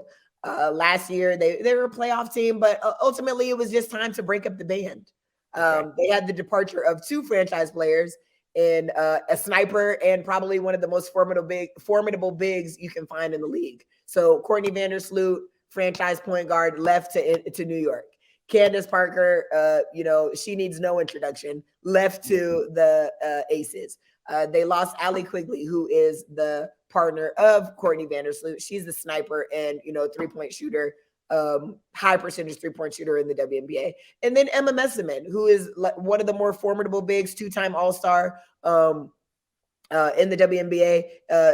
I don't really know what's up with her because she hasn't signed or committed to a team this season, but she's not coming back either. So the Chicago Sky have lost many players. I think they just kind of want to go in a new direction and have a fresh start. They did add Marina Mabry, as we talked about previously. Sure. She's on fire right now. Like between what she's doing in the EuroLeague, what she did at the end of the WNBA season with the Dallas Wings in the playoffs, and she's trending up. She's a great piece. I'm excited to see what she does with just bigger role, bigger responsibility. I will say I do think that Chicago gave up a lot to get her. They gave up a lot of first-round picks in the 2024 draft and the 2025 draft, which is supposed to be absolutely stacked with college talent. So they went all in on her, but that lets you know what they feel about her. So they're expecting big things, and they'll probably get big things out of her. They acquired Courtney Williams. We talked about her coming from Connecticut, dynamic mid-range guard, very formidable. Isabel Harrison out of Dallas Wings, good, solid post player, formidable as well. And then Elizabeth Williams, strengthened their front court. She's a defensive-minded post, blocks a lot of shots, veteran player as well. So they picked up those additions. I think that with the departure of Candace Parker and Courtney Vandersloot, it is time to give Kahleah Copper the keys. Kahleah Copper was the 2021 Finals MVP. She's in the driver's seat now, out with the old, in with the new, young, dynamic backcourt with Copper, Mabry, and Williams. They did decent in the draft. 22 pick, they got Kayana Traylor out of Virginia Tech. This girl's all right. I can see her sticking on the team. I don't know how much playing time she's going to get. It's been hard for the draft picks in the Chicago Sky the last couple of years under James Wade to actually see the court. They had Dana Evans, who was trying to break in there last season. Ruthie Hebert. These are young, very good players, but they haven't seen minutes or time. So I don't really know what that means for their draft picks, but I would assume it's probably going to be the same. So I think Traylor will make the team.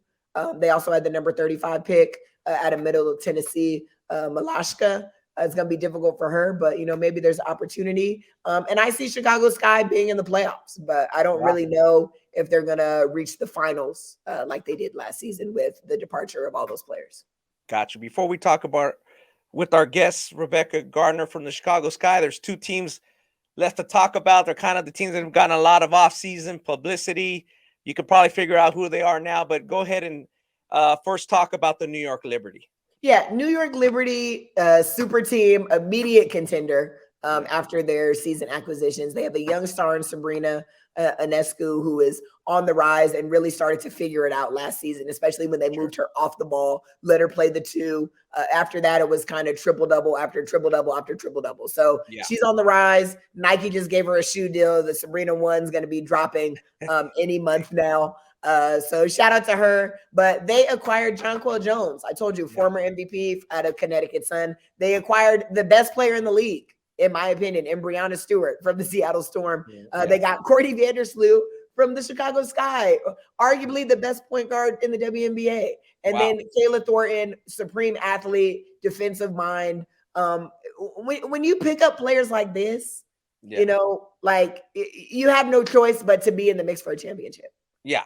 So they're going to be right there. These stars actually took a pay cut to play together. I mean, Stewart's making $175,000. That's 27 below the regular max. That's 60 below the super max that Seattle could have offered her. Courtney Vandersloot, $189,000. These girls are taking pay cuts to win and to play with each other. They had the number 30th pick in the draft. Adika out of USC. Going to be very difficult for her to make the roster, but I would like to see them keep a rookie. I would like to see it, and maybe for salary cap purposes, they might have to keep a rookie. They might have to keep her. So she's going to have a chance, based off of that. But this team is going to be right in the mix. The Las Vegas Aces is obviously the last team that we're going to talk about, but I want to just make the point right now that I think the New York Liberty, with all of these acquisitions, I think the transition for them or the fit is going to be more seamless for New York Liberty based off of personnel. Like I see, the star power fitting in very well with the New York Liberty. They will be contending right away. Yeah, and if you're going to take a 30K pay cut or a 60K pay cut, you're probably like, let's make this work. You know what I mean? You're not going to do that and be like, oh, it's my team, or oh, I need more of this, I need more of that. I think the Eagles are going to, mesh a little bit better when you obviously did that, and everybody knows you did that. So obviously, the defending champs, you said they got a lot going on. They are the defending champs. They obviously got a core roster, but go ahead and talk about the Aces, and then we'll talk to our special guest. Yeah, Aces, super team number 2, defending champs, poised to repeat because their core roster is locked in.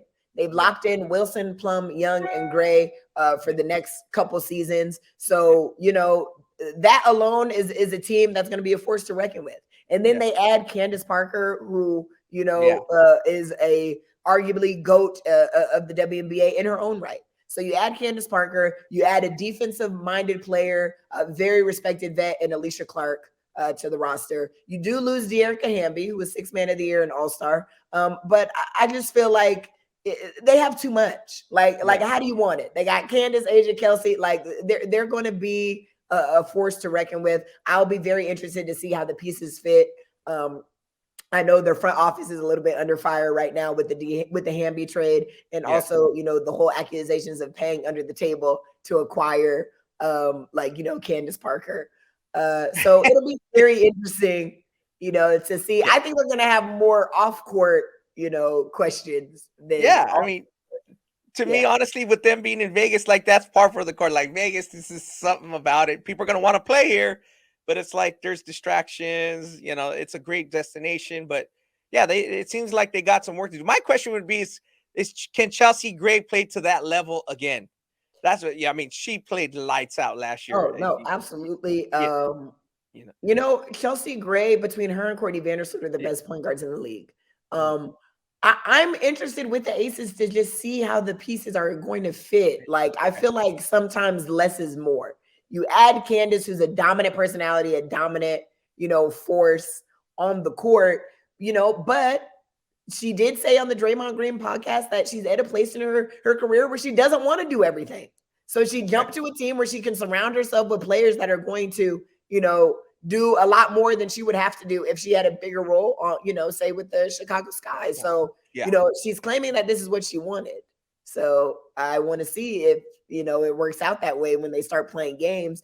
But I will say that Becky Hammon, I don't know if people know this, but, I'm a Las Vegas native. So I attended a lot of Aces games last year. And the Aces had some rifts last year that people maybe not know about. But Becky was able to keep those girls together, pull things together.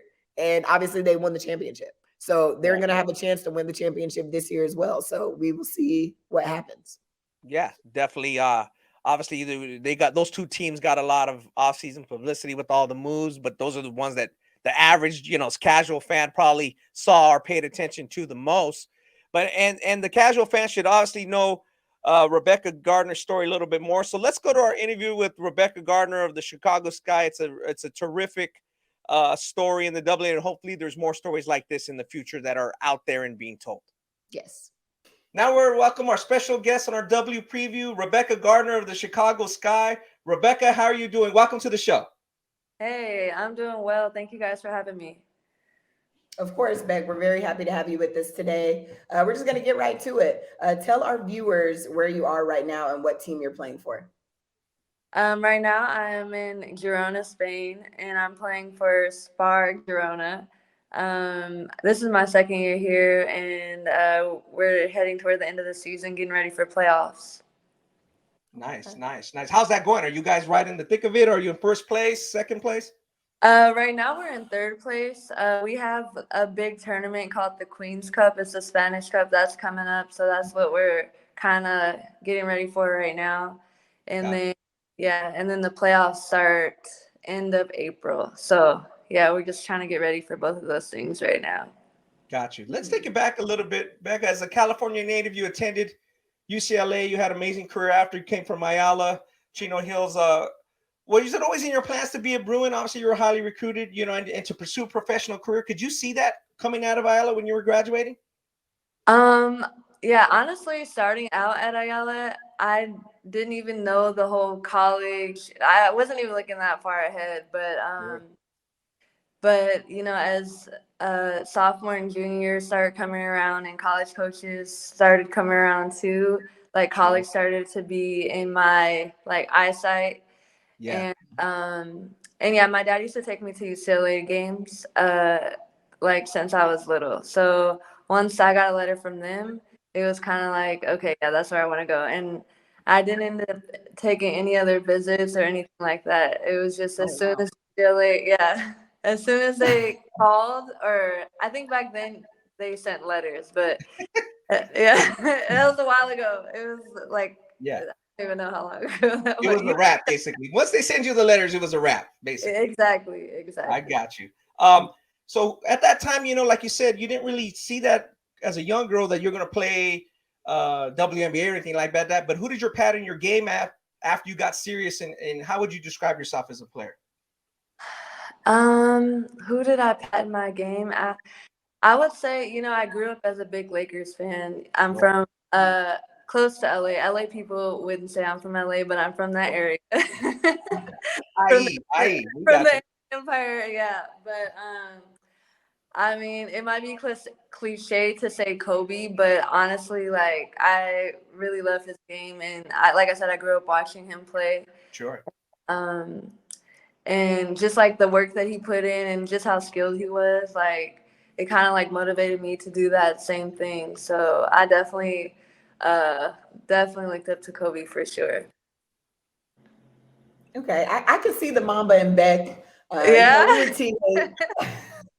Especially, you got into a little scuffle in the other game, and I really like that. I said, okay, you got into a little scuffle, Ronnie, and that was the real Mamba mentality. And you know what? I like to see it. I love to see it. Yeah. So. Oh, she got a little mean streak in her. I know she's trying to be nice, but she got a little mean streak in her for sure. Yes, absolutely. But Beck, you've come a long way, since we were teammates in Israel in 2015. So just kind of tell us about your first WNBA stint in 2017, and then how you landed with the Chicago Sky the second time around. Yeah. So yeah, I got invited to training camp. It was kind of more so like towards right before training camp, and the coach kind of reached out and welcomed me to come. I kind of didn't know how it would go, but once you get that opportunity, and that's your dream, you have to say yes. And I was excited to say yes. And when I got there, I realized maybe that there wasn't. I would say maybe it wasn't the best opportunity for me at that time. So so after that, I just decided, I would only go to a training camp if I had a real opportunity to make the team. And this past summer, with Coach James, he gave me a call, and it seemed like a real opportunity. And thankfully, it all worked out. So. Wow. Yeah, you stuck that out, and that's awesome. That whole story is obviously one of the best stories in the W last year. Really, of you sticking with the Sky. You've always stuck things out and ended up working in your favor, Bekah. Like when your senior year at UCLA, you really had a monster senior year after you were a contributor as an underclassman, and your second stint with the Sky worked out. What do you attribute that resilience to? What is it about you that, hey, I'm going to stick with this. I want to do this. I'm not going to give up, or I'm not going to get too down on myself. I'm going to keep going. Yeah, I mean, I always think that if you put the work in, you'll get results, and you just have to be ready for when the opportunity comes. So that's kind of like what I was working with. And I just kept setting little goals for myself. Like first it was to play. First, when I was with Chelsea, we made it to the championship. We didn't, but that I know, but it was still like a step forward, in my career. And then the next year, I like went to Euro Cup, then Euro League. So I kept trying to set higher goals for myself, and then in doing that and putting in the work, I just kept taking steps forward and taking advantage of the opportunities that came, and then it led to an opportunity in the WNBA. Sure. Yeah. Well, Beck, you know, I've obviously watched you grow as a player, you know, and I wanted to have you on the show just because I feel like you have a story that everybody needs to hear. So now that you've had, you know, kind of your WNBA experience going on, your overseas, kind of just tell our viewers what you feel is the biggest difference between the style of play. I mean, just the play in general. Is it the style of play? Is it the talent? What do you think is the difference between the WNBA and overseas? I would say overseas, the players I would say have are really smart, and they play more team basketball.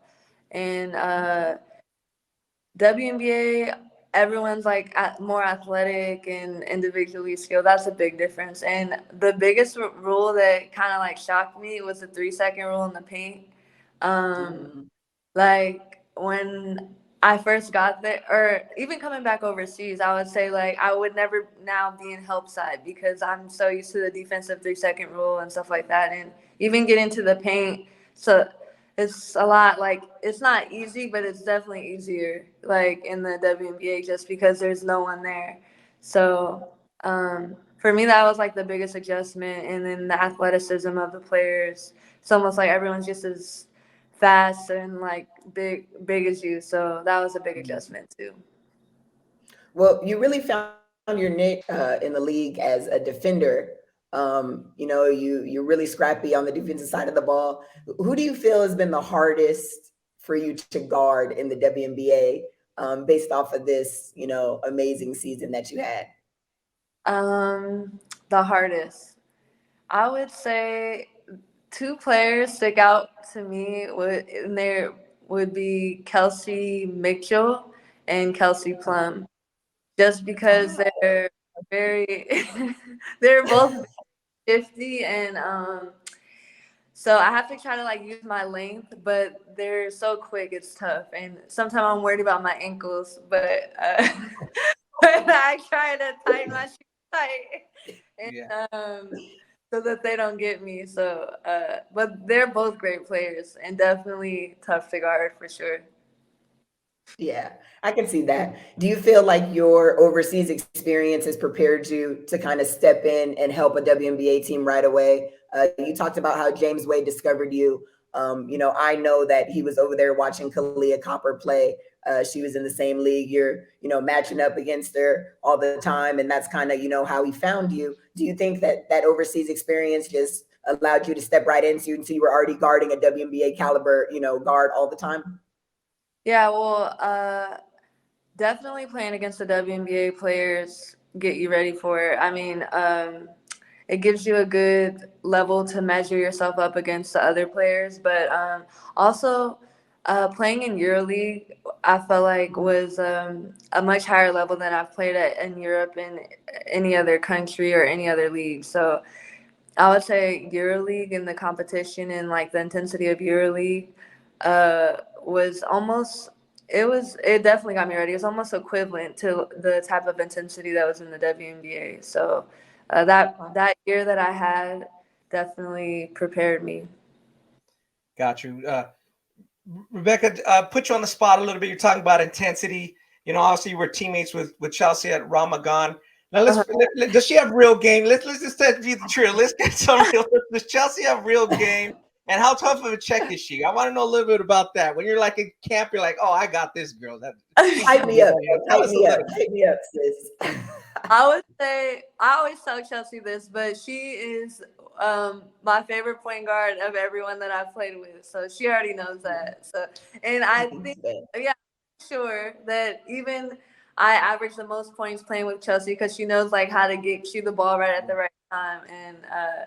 And then even she talks about me having a scuffle, but Chelsea has that like toughness in her and that attitude, and that's something that's definitely, especially from your point guard, she's like definitely something nice to have in a teammate, and then also she's like a coach on the floor, so that definitely has. I told her Aw.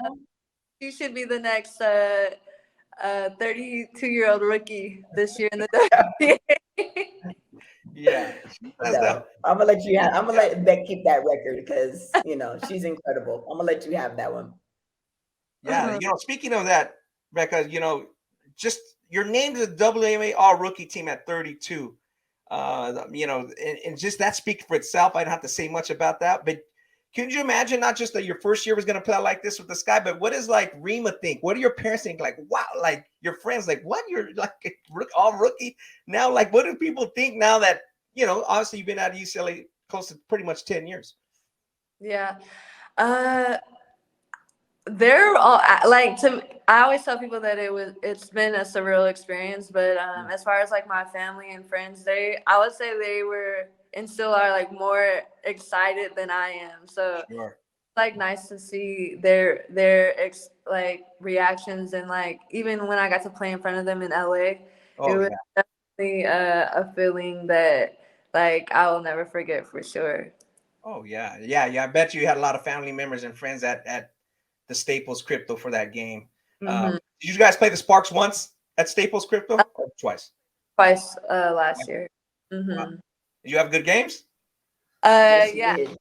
The second time, like I think I had my career high the second time. Ooh. Was it 18 points? I think 18, something like that.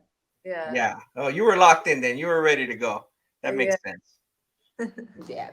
Beck, I want to piggyback off of my overseas questions that I'm asking you because, I'm still overseas too. But do you feel like WNBA teams overlook overseas talent? I know me and you have had this conversation before. We talk about just overseas players maybe being more prepared than college draftees. Like, what are your thoughts on that?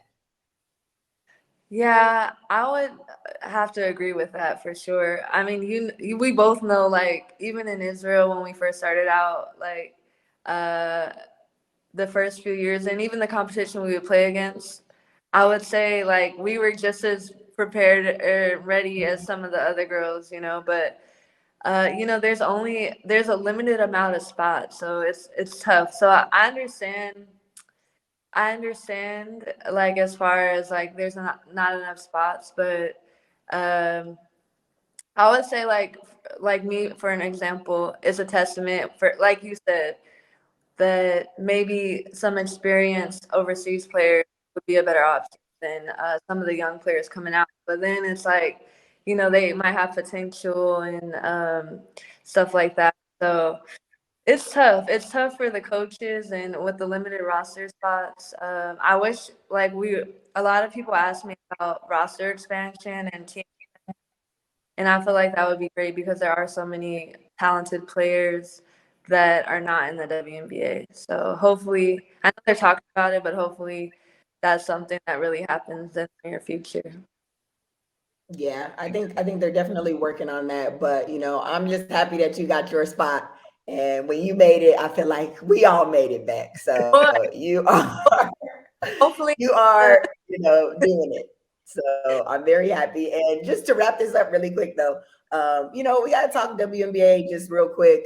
I want your predictions on this season. You are returning to the Chicago Sky. What y'all gonna do, man? Who's gonna be the champion? Who's matching up in the finals? What's your prediction? We need to know.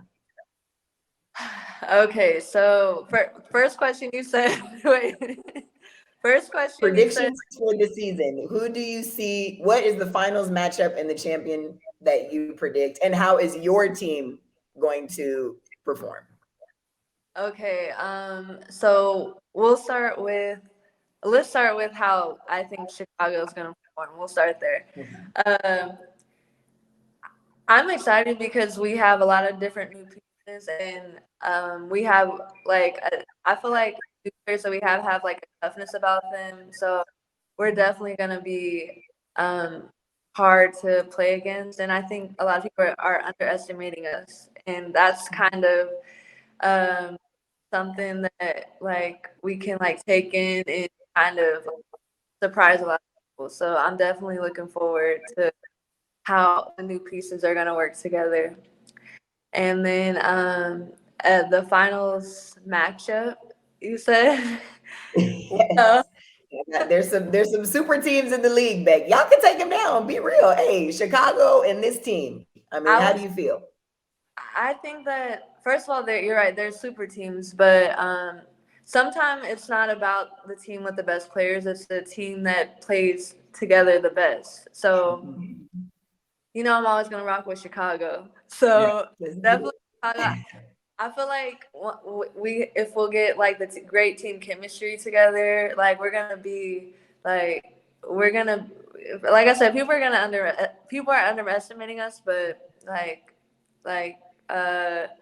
it's good, it's fine. But finals matchup, I say we get the matchup that everyone wanted last year, which was Vegas, Chicago. So we need a little redemption. I know there's some other great teams, but I still think Vegas is gonna do pretty well. And then even though they have Candace now, but but it's okay. I think it's gonna be us, and then and yeah, I'm excited. So. I'm excited for you, man. Yeah, I'm excited for you too, Bekah. That would be a dream match. I know Chelsea would go crazy if you guys played the Aces in the finals. She wouldn't be able to contain herself. She would just be so into I'm going for you. You already know. Of course, I'm going for Beck. Yep. She'd be a little torn. Obviously, she likes her Aces, but no, thank you. We appreciate your time, Bekah. Thank you for sharing your story and your unique story and coming on our W preview. And appreciate your time and take care and good luck. Thank you. Thank you guys so much for having me. Thanks, Beck. So yeah, Chelsea, I got to tell you, Rebekah, great interview, humbled young lady, breaking into the W at her age, what do you take from that? And what kind of inspiration do you draw from that? I mean, like for me, that's like, wow, this should be told more on, on platforms all over where the W has, deals and where the W has a follow. Well, obviously I'm a little biased because of me and Rebekah's relationship. Sure. We played against each other in college. We met in Israel. We were teammates. And she's a great friend of mine. But, I just, to see the success that Beck has had, and deservingly so. Like anybody when I watched Rebekah play, even as my teammate, like she had WNBA written all over her. But sometimes you don't get, the opportunity. And so to me, she is the ultimate role player. And I don't want to say role player is a bad thing. I want to say role player in the sense that Rebekah fits in anywhere. She comes in, she plays defense. She doesn't demand a whole bunch of shots. She finds a way to impact the game without scoring a whole bunch of points and, needing a whole bunch of plays drawn up for her. So, when you see a player like that, she's getting everything that she deserves. But when I look at her story, to see her touch the WNBA after playing overseas for basically a decade, like it just makes you think that there's players that are more equipped to help a WNBA team with overseas experience than some of these college players. And I really believe that. But I don't think the WNBA coaches really take the time to go see some of these players that are more ready to contribute, overseas. Correct. Like you cannot tell me that a girl that's shining in the EuroLeague, cannot do more for your team, as opposed to a college player that's just green, that doesn't have the experience. Like the EuroLeague is full of WNBA players. So some of the girls that aren't in the WNBA are playing against WNBA talent every single night. Yeah. And that's how Rebekah was discovered. She's playing against Kalia Copper in Spain. She's doing well. She's holding her own. James Wade said, "Who the hell is this girl? I need her on my team." And that's really how she got to the WNBA. Yeah, she got an opportunity and she stuck. So I just feel like let this be a lesson to WNBA GMs and coaches. There is talent overseas that can help your team today. And more so than some of these, college rookie players. And the interesting thing about these overseas players is Rebekah is a rookie. Yeah. So you're getting somebody who's over 30, who has tons of experience, who has already played, against WNBA players, and you're still paying her a rookie salary. Correct. So if I'm a GM, give me the players with more experience. And we're seeing this happen in college basketball today, Ronnie. We talked about how these coaches would rather get a player out of the transfer portal who has played 2 or 3 seasons of college basketball as opposed to taking a high school senior. Yeah, and that's basically what Bekah is. She's in the transfer portal in the Euro transfer Yes. portal. So Yeah. we talked about, you know, what the WNBA, how they can take a page out of stuff that's happening in college basketball. They need to do this, you know, with the overseas players. A There little are bit people more. that can come in and help your team more. And so I hope that when people hear about Rebekah's story and Rebekah continues to shine, because now she's locked in the WNBA. And it's so funny because me and her were talking, you know, a couple years ago about retiring. And obviously I made that jump. But now she's in the WNBA and she's going to play 3 to 5 more seasons based off of just kind of being a late bloomer. And you know, and she deserves it. So I hope people continue. I hope they continue to shine light on her story. I hope Beck continues to grow in the WNBA. She's going to get more opportunity now that she's locked in and all the losses with the Chicago Sky. It's going to be more opportunity for her to shine. And I hope that these people are just kind of seeing what she was able to do and kind of following suit and going overseas and looking at some of these players that have more experience and bringing them to the WNBA. The league needs that. Wow. Yeah, that's great points. We appreciate that insight. Great story again from Rebekah, the SoCal native. Have a few follow-up questions for you with that. And you can shed light on that because you obviously played in the W as well. Again, you're talking about her second year. Why will she do better this season? What does 1 year of experience do for a woman that compared to the second go around that's much more smoother? So in other words, you talk about your first season in the W, and regardless of how much you played or your roster status, why was it better the second year? What did you know the second year? Like, okay, when I come into this camp, I'll be able to do this better or something like that nature. Yeah, well, when you just know what to expect, I think it's always a little bit easier when you've already done it, you know? Sure. So in Beck's case, I think for her, it's going to be much easier because one, the uncertainty of her not being on the team, like last year, she was unguaranteed. It was her trial period. Now she's locked in. She's on the roster. You know, she's going to have an increased role, you know, so that stress and that pressure of just, am I on the team? Am I not on the team is gone away with her. And also just the experience. Like she's got her foot wet. She had her foot in the door last year. Now she's totally in the door. So I can only see it going up from here, you know? So I think that this is going to be a very good season for Rebekah. And just year two and anything, once you know, got your feet wet, you should always be able to take what you learned in year one and apply it to year two. And I feel like things get better from there. Gotcha. We talked about the 12 teams and you hit on each of their draft choices a bit. We know some of them are not going to make the team. In many regards, many of them may not make the team. So in light to Rebekah's situation, she obviously stuck with it. Like you said, she's basically played a decade overseas. You know, so what advice would you give to these young ladies who might not make the team this season or get cut and have to come back and try it again that second season? You know, as a person who's played, as a person who's gotten cut and went to another team and went to 4 or 5 different teams, what advice would you give these young ladies? I think just don't be discouraged. I mean, if this is something that you want, sometimes you have to understand the business of basketball. Sure. And it's not always about you. You know, sometimes you get cut because, you know, they already have multiple people in your position, or, you know, maybe you don't fit the salary cap, or maybe, you know, you need a little bit of development, but they don't have time to develop you. So, you know, it's not always about you as a basketball player.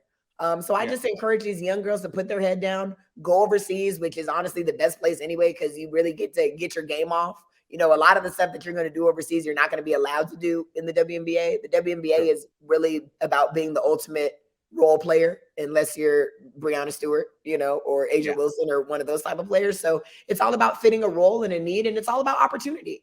You know, the opportunity that, you know, you may not have now can come 2 years from now, or in Rebekah's case, 10 years from now.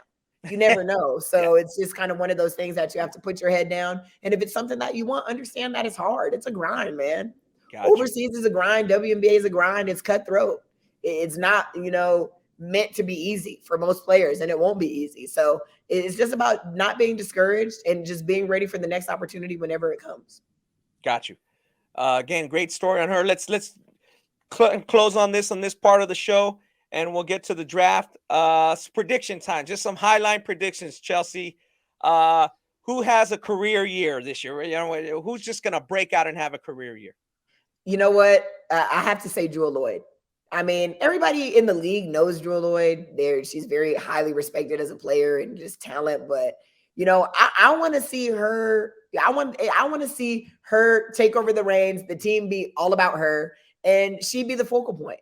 And that's what's going to happen now because Seattle lost so much. So it's going to be all about Jewel Lloyd. So I just really see her doing some things that everybody knew that she could do that we probably didn't see. We saw flashes of, but I think we're just going to see it more often because it's going to take that type of effort from Jewel Lloyd for Seattle Storm to even be a playoff team this season. So I don't want to say she's going to have a breakout year because everybody already knows her, but she's just going to have a year where she's going to put people on notice like, I'm her too. And maybe, people didn't know that. So. And obviously we have some great players, some former MVPs that changed teams, things like that. But who's going to win the league MVP? I mean, I never am going to bet against Breanna Stewart. I know Asia Wilson, 2-time MVP, incredible, deservingly so. But when I look at the best player in the league, I really just believe it's Breanna Stewart. So anytime she's healthy and available and playing, I have to have her as the league MVP. So I know she's on a stacked team. Maybe that will hurt her chances a little bit, but it didn't hurt Asia's last year being on the Aces and their team were stacked. Sure. So I can see Breanna Stewart getting another one. Got it. Wow. We talked about all the teams. Which team did you kind of like you think's going to do better in the playoffs than people might see right now? My sleeper team, I'm going to go with the Washington Mystics. I told you before, this is a very, very, very formidable team when everybody is healthy. If Deladon is back, last year she played 25 games. So that's a good sign. If we can get 25 plus games from her this year, then they're going to be in the mix. They have very good pieces. They drafted well last year, Shakira Austin. They have a good point guard in Natasha Cloud, Maisha Hines-Allen, formidable in the front court. They have pieces. So it's just a matter of what Deladon's going to do. And I think if she's healthy and available, Washington Mystics are going to be in the mix. Got it. So let's fast forward to the end of the summer. When it's all said and done, just tell us about the W finals and who's going to come out on top. In the finals, you gotta go. You gotta put the Aces there. Like, I can't be disrespectful. Vegas native. I want to see the Aces, have an opportunity to defend their title. So they're going to be in the championship game. They are going to meet the New York Liberty. And do not hate me, but the New York Liberty is going to win. Wow. I told you before. I just feel like the transition period for the New York Liberty is just going to be more seamless. I like the personnel of the players. I think they fit better more than the Aces do, although the Aces found a way to figure it out last year. I think that they're just poised to win. And although the Aces are going to be right there, I like the pieces better in New York, being totally honest.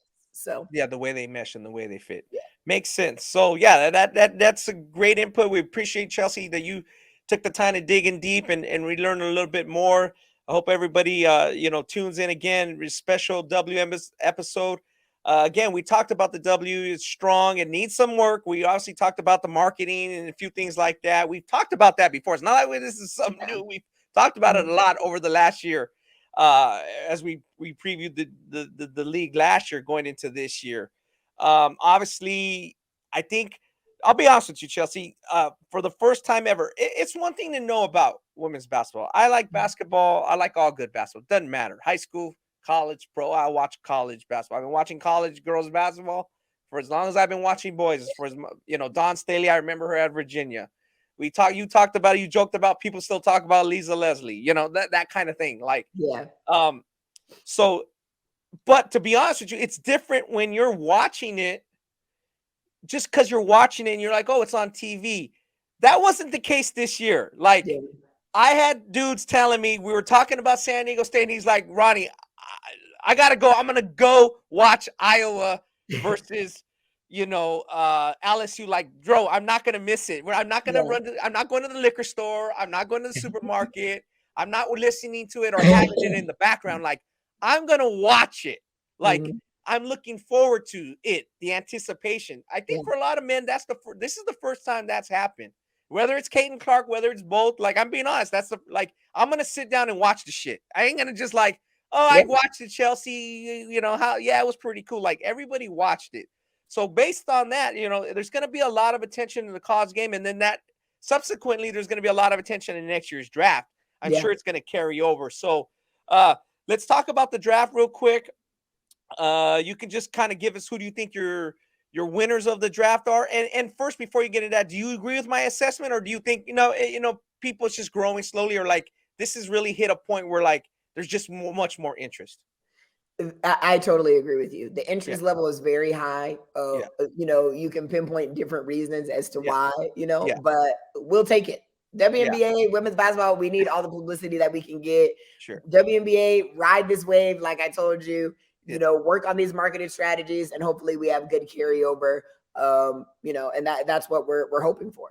Got you. Did you get any notion of that from your friends? I don't know, your dad's friends, anybody like, hey, I really want to watch this Final Four. This like in a different. Well, my friends like women's basketball. I'm a women's basketball player. So I have a lot of guy friends that take an interest in that. They know the players. They know what I do. They know, my podcast and what we're talking about. And, so I'm not around people that aren't fans of women's basketball. But I have seen the shift just in social media and engagement and Angel Reese's followers and the, narrative surrounding Angel Reese and the controversy and Caitlin Clark. So I've noticed it, but you can't be around me if you're not a women's basketball fan. Truly. Gotcha. Period. I mean, gotcha. Okay. So let's talk about the draft. Who are the big winners in the draft, just in general? Again, we talk about it. They didn't talk about it on the draft show, but it's hard to be an impactful. So who's the winners?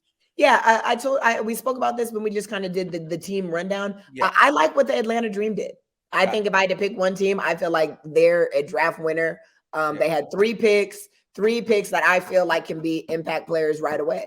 And impact player doesn't mean be a Breanna Stewart or, a star. It means help your team win. So like I said, the Atlanta Dream was right on the cusp of making the playoffs last year. They had 3 great picks in the draft, and number 6, Haley Jones, number 8, Letitia Amir, and number 15, Leah Brown out of Michigan. I think that their team is poised to make the playoffs this year, and they have a draft class of people that are going to certainly help. Got it. Who do you think is going to be a terrific pickup that's not so noticeable offhand?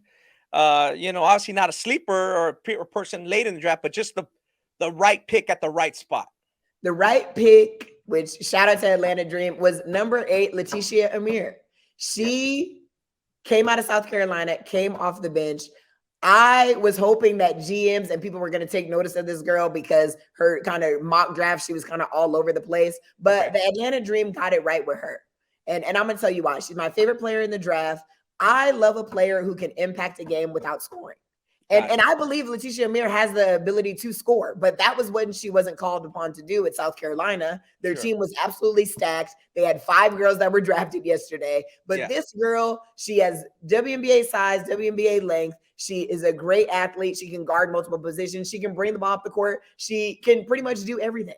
So I'm a fan of those type of players. And I think back to my original point, WNBA is about being a role player, fitting a role, and what can you do for your team? And this girl is going to do anything the Atlanta Dream is going to ask of her. I think her ceiling and her potential is, sky high. So she can very well maybe develop into a superstar in the WNBA, later on in her career. She's not there now, but I just like what I see from a player like this, an impact player that you're not going to run any plays for, who may not get a lot of shots, but she's going to come in and she's going to help your team win. So I like her at number 8. Got it. Now, Tip Hayes is our guest on an old show. She talked about her career. She was obviously a second-round pick, but she became a WNBA All-Star. And is there any second-round pick you eventually think is going to hit and is going to stick and do well? From this draft, I don't really see any stars in the second round. I'm going to be totally honest with you.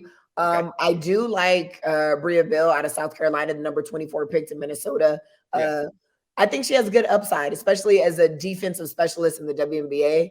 She slipped in the draft, and I think that was because of her performance in the Final Four versus Iowa. She really struggled. So I think some people see her as an offensive liability, which, rightfully so. She hasn't really developed her offensive skill set. And I think there's room for her to develop that in the WNBA given time.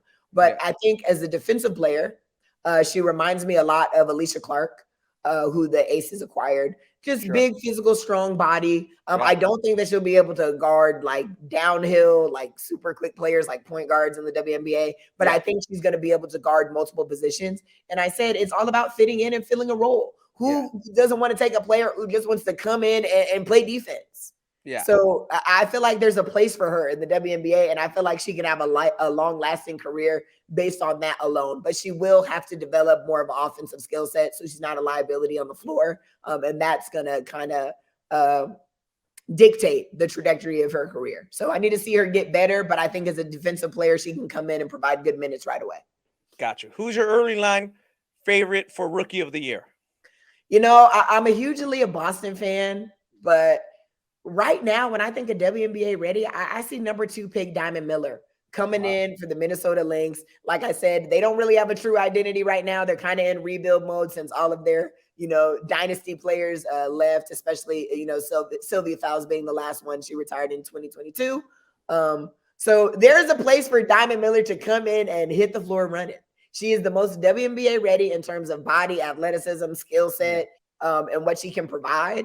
So I think she's going to have a big year because the opportunity is going to be there. And I just feel like it's her time. So.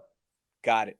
Makes sense. I'm going to ask you a follow-up question regarding that. But yeah, again, we're going to look forward to this draft, which is going to have a lot more eyeballs on it. So I would say my thing with the 224 draft is I hope they improve the coverage of it just a bit from what I saw in the 223 draft. I would like to see it be improved, a little bit more edgy. Why are the girls going to stick? Why are they good players? Like you said, you mentioned it, and you go out on the limb and talk a little bit about it, but I would like to see the general public do it. Everything doesn't have to be about her outfit and the trash talk. Why is she a good player? That type of thing. I want to hear a little bit more about that. So looking ahead to the 224 draft is, and looking back at 223, was this, compared to recent draft in your experience? Is this an impactful draft, a great draft, an average draft? Just on a high line, what was the spiel for this 223 draft? I think 23 draft was an average draft, if I'm being totally honest. I don't see any generational players. And I want to define what generational is because maybe our viewers don't know what this is. Generational players are Breanna Stewart's, are Candace Parker's, Asia Wilson. You can put her in there. These are just upper echelon, cream of the crop type players. Brittany Griner, Diana Taurasi, Suber. So I don't see any of those type of players in this draft.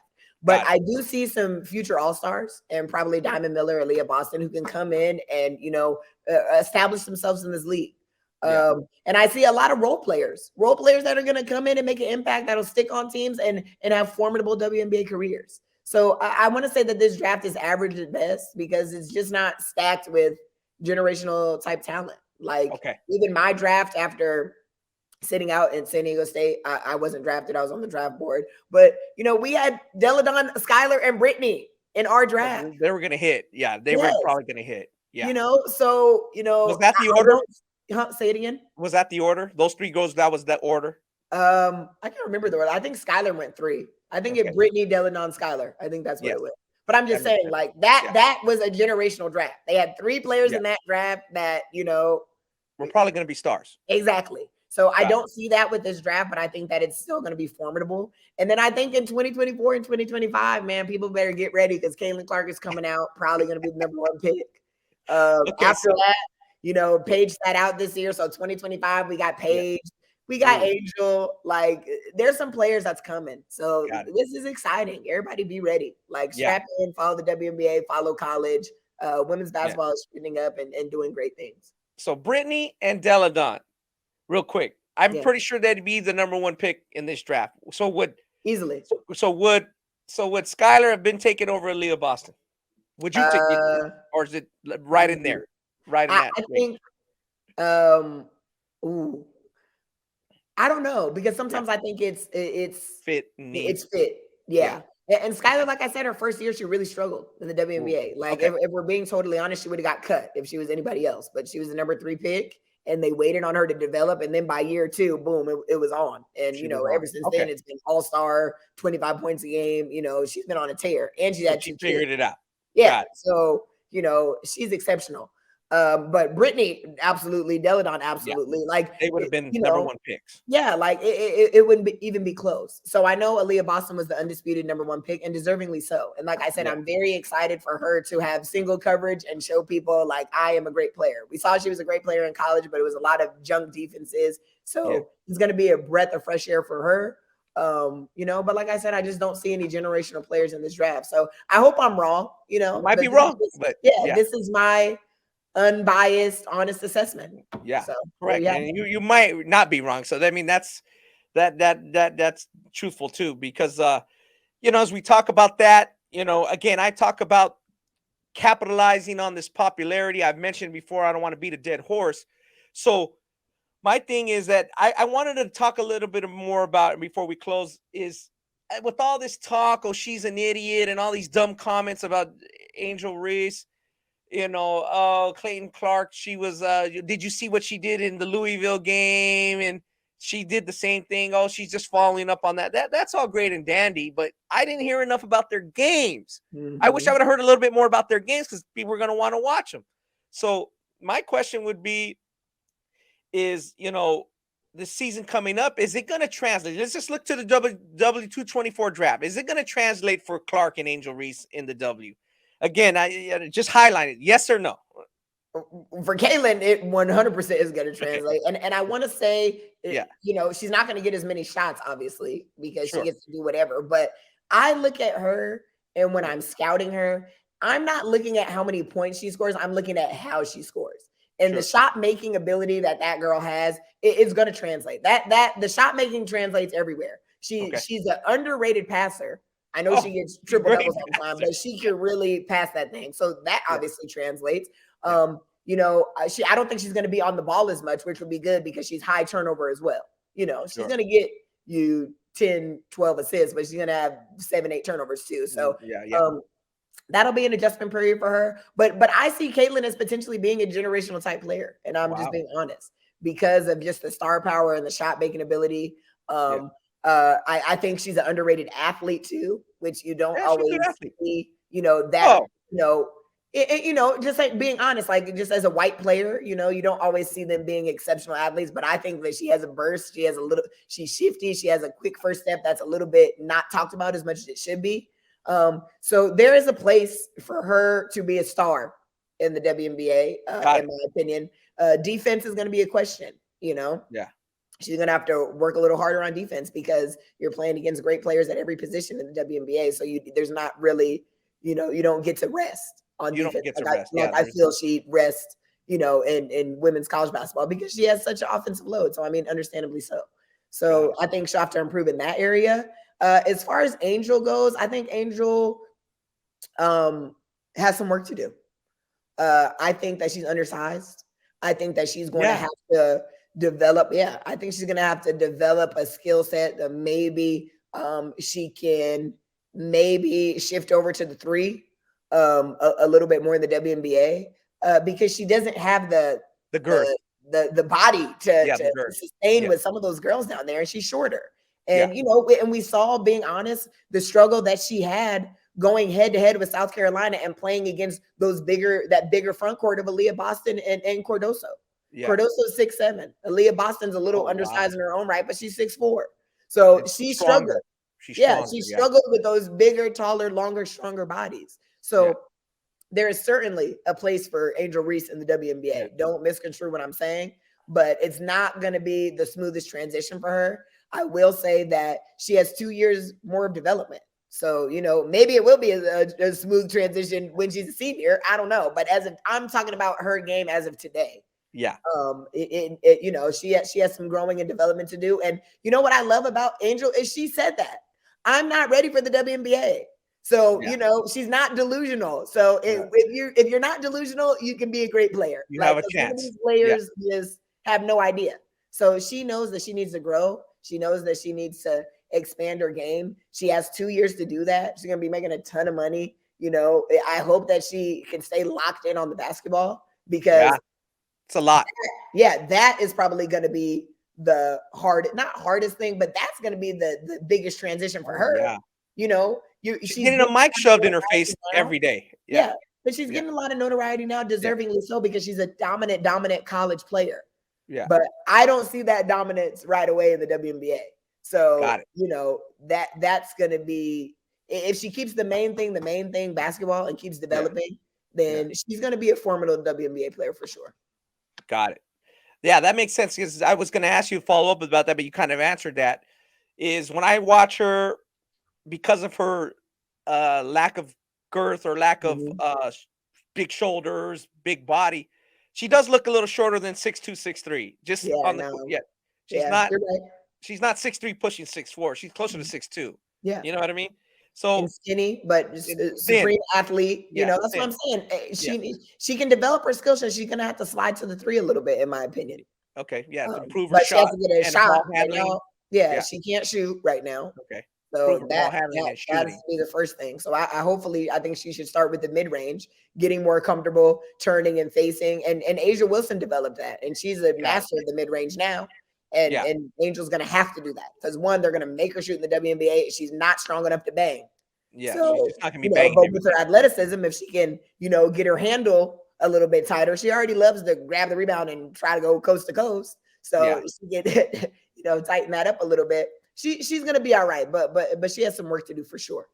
Got you. And then, like you said, in the South Carolina game, I'm like, everybody's talking about Caitlin Clark in the shit. I'm like, do you guys not see this girl just getting by these girls whenever, like, she's getting by them whenever she wanted in that game? Again, she didn't do that against LSU. So again, that's going to be more what she's going to be facing in the WNBA's better athlete, better ball, foot speed, that type of thing that she's going to face on a daily basis. So I can see that. But yeah, she has no problem. It's not just the shooting. She has a good complete game. So I think that's great. Now, this year, again, there's only 12 teams. There's going to be some bad teams. Obviously, a couple of the teams you mentioned in the trial are going to be bad. Are we at the point in the WNBA is going to be like, we may not win that game because we want to get Caitlin in here, is that not we're not there yet in the WNBA? Obviously, that happens in the NBA. We've talked about that's a big issue. I think it's a bigger issue than they're making a point of. It's a big issue for fans. These guys are sitting out so many freaking games. We had this problem with the Dallas Mavericks and the play-in. What's going on with the WNBA? Is that going to be an issue with this upcoming draft, or no? There's just too much competition. There's only 12 teams. The girls want to fight to stay on the rosters. They don't want to do that. Yeah, I don't think it's going to be as prevalent as it is in the NBA. Yeah. But, I mean, if I'm a bottom team, I definitely got to think about it a little bit. Yeah. I think it's definitely going to cross some of these teams' mind if they're at the bottom. But I don't think any team is going to specifically tank to get Caitlin Clark. Like the teams that are going to try to win are going to try to win. And now we're seeing this shift in quote unquote super teams in WNBA, that players are bouncing around and moving around in the NBA.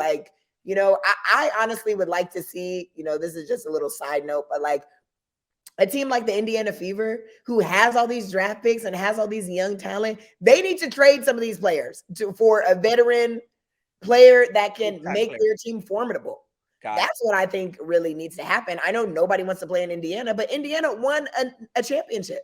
They've won there before, correct? 2016, or I don't know. That team was stacked though. They had Brianne January. Like their team was very good, but they won a championship.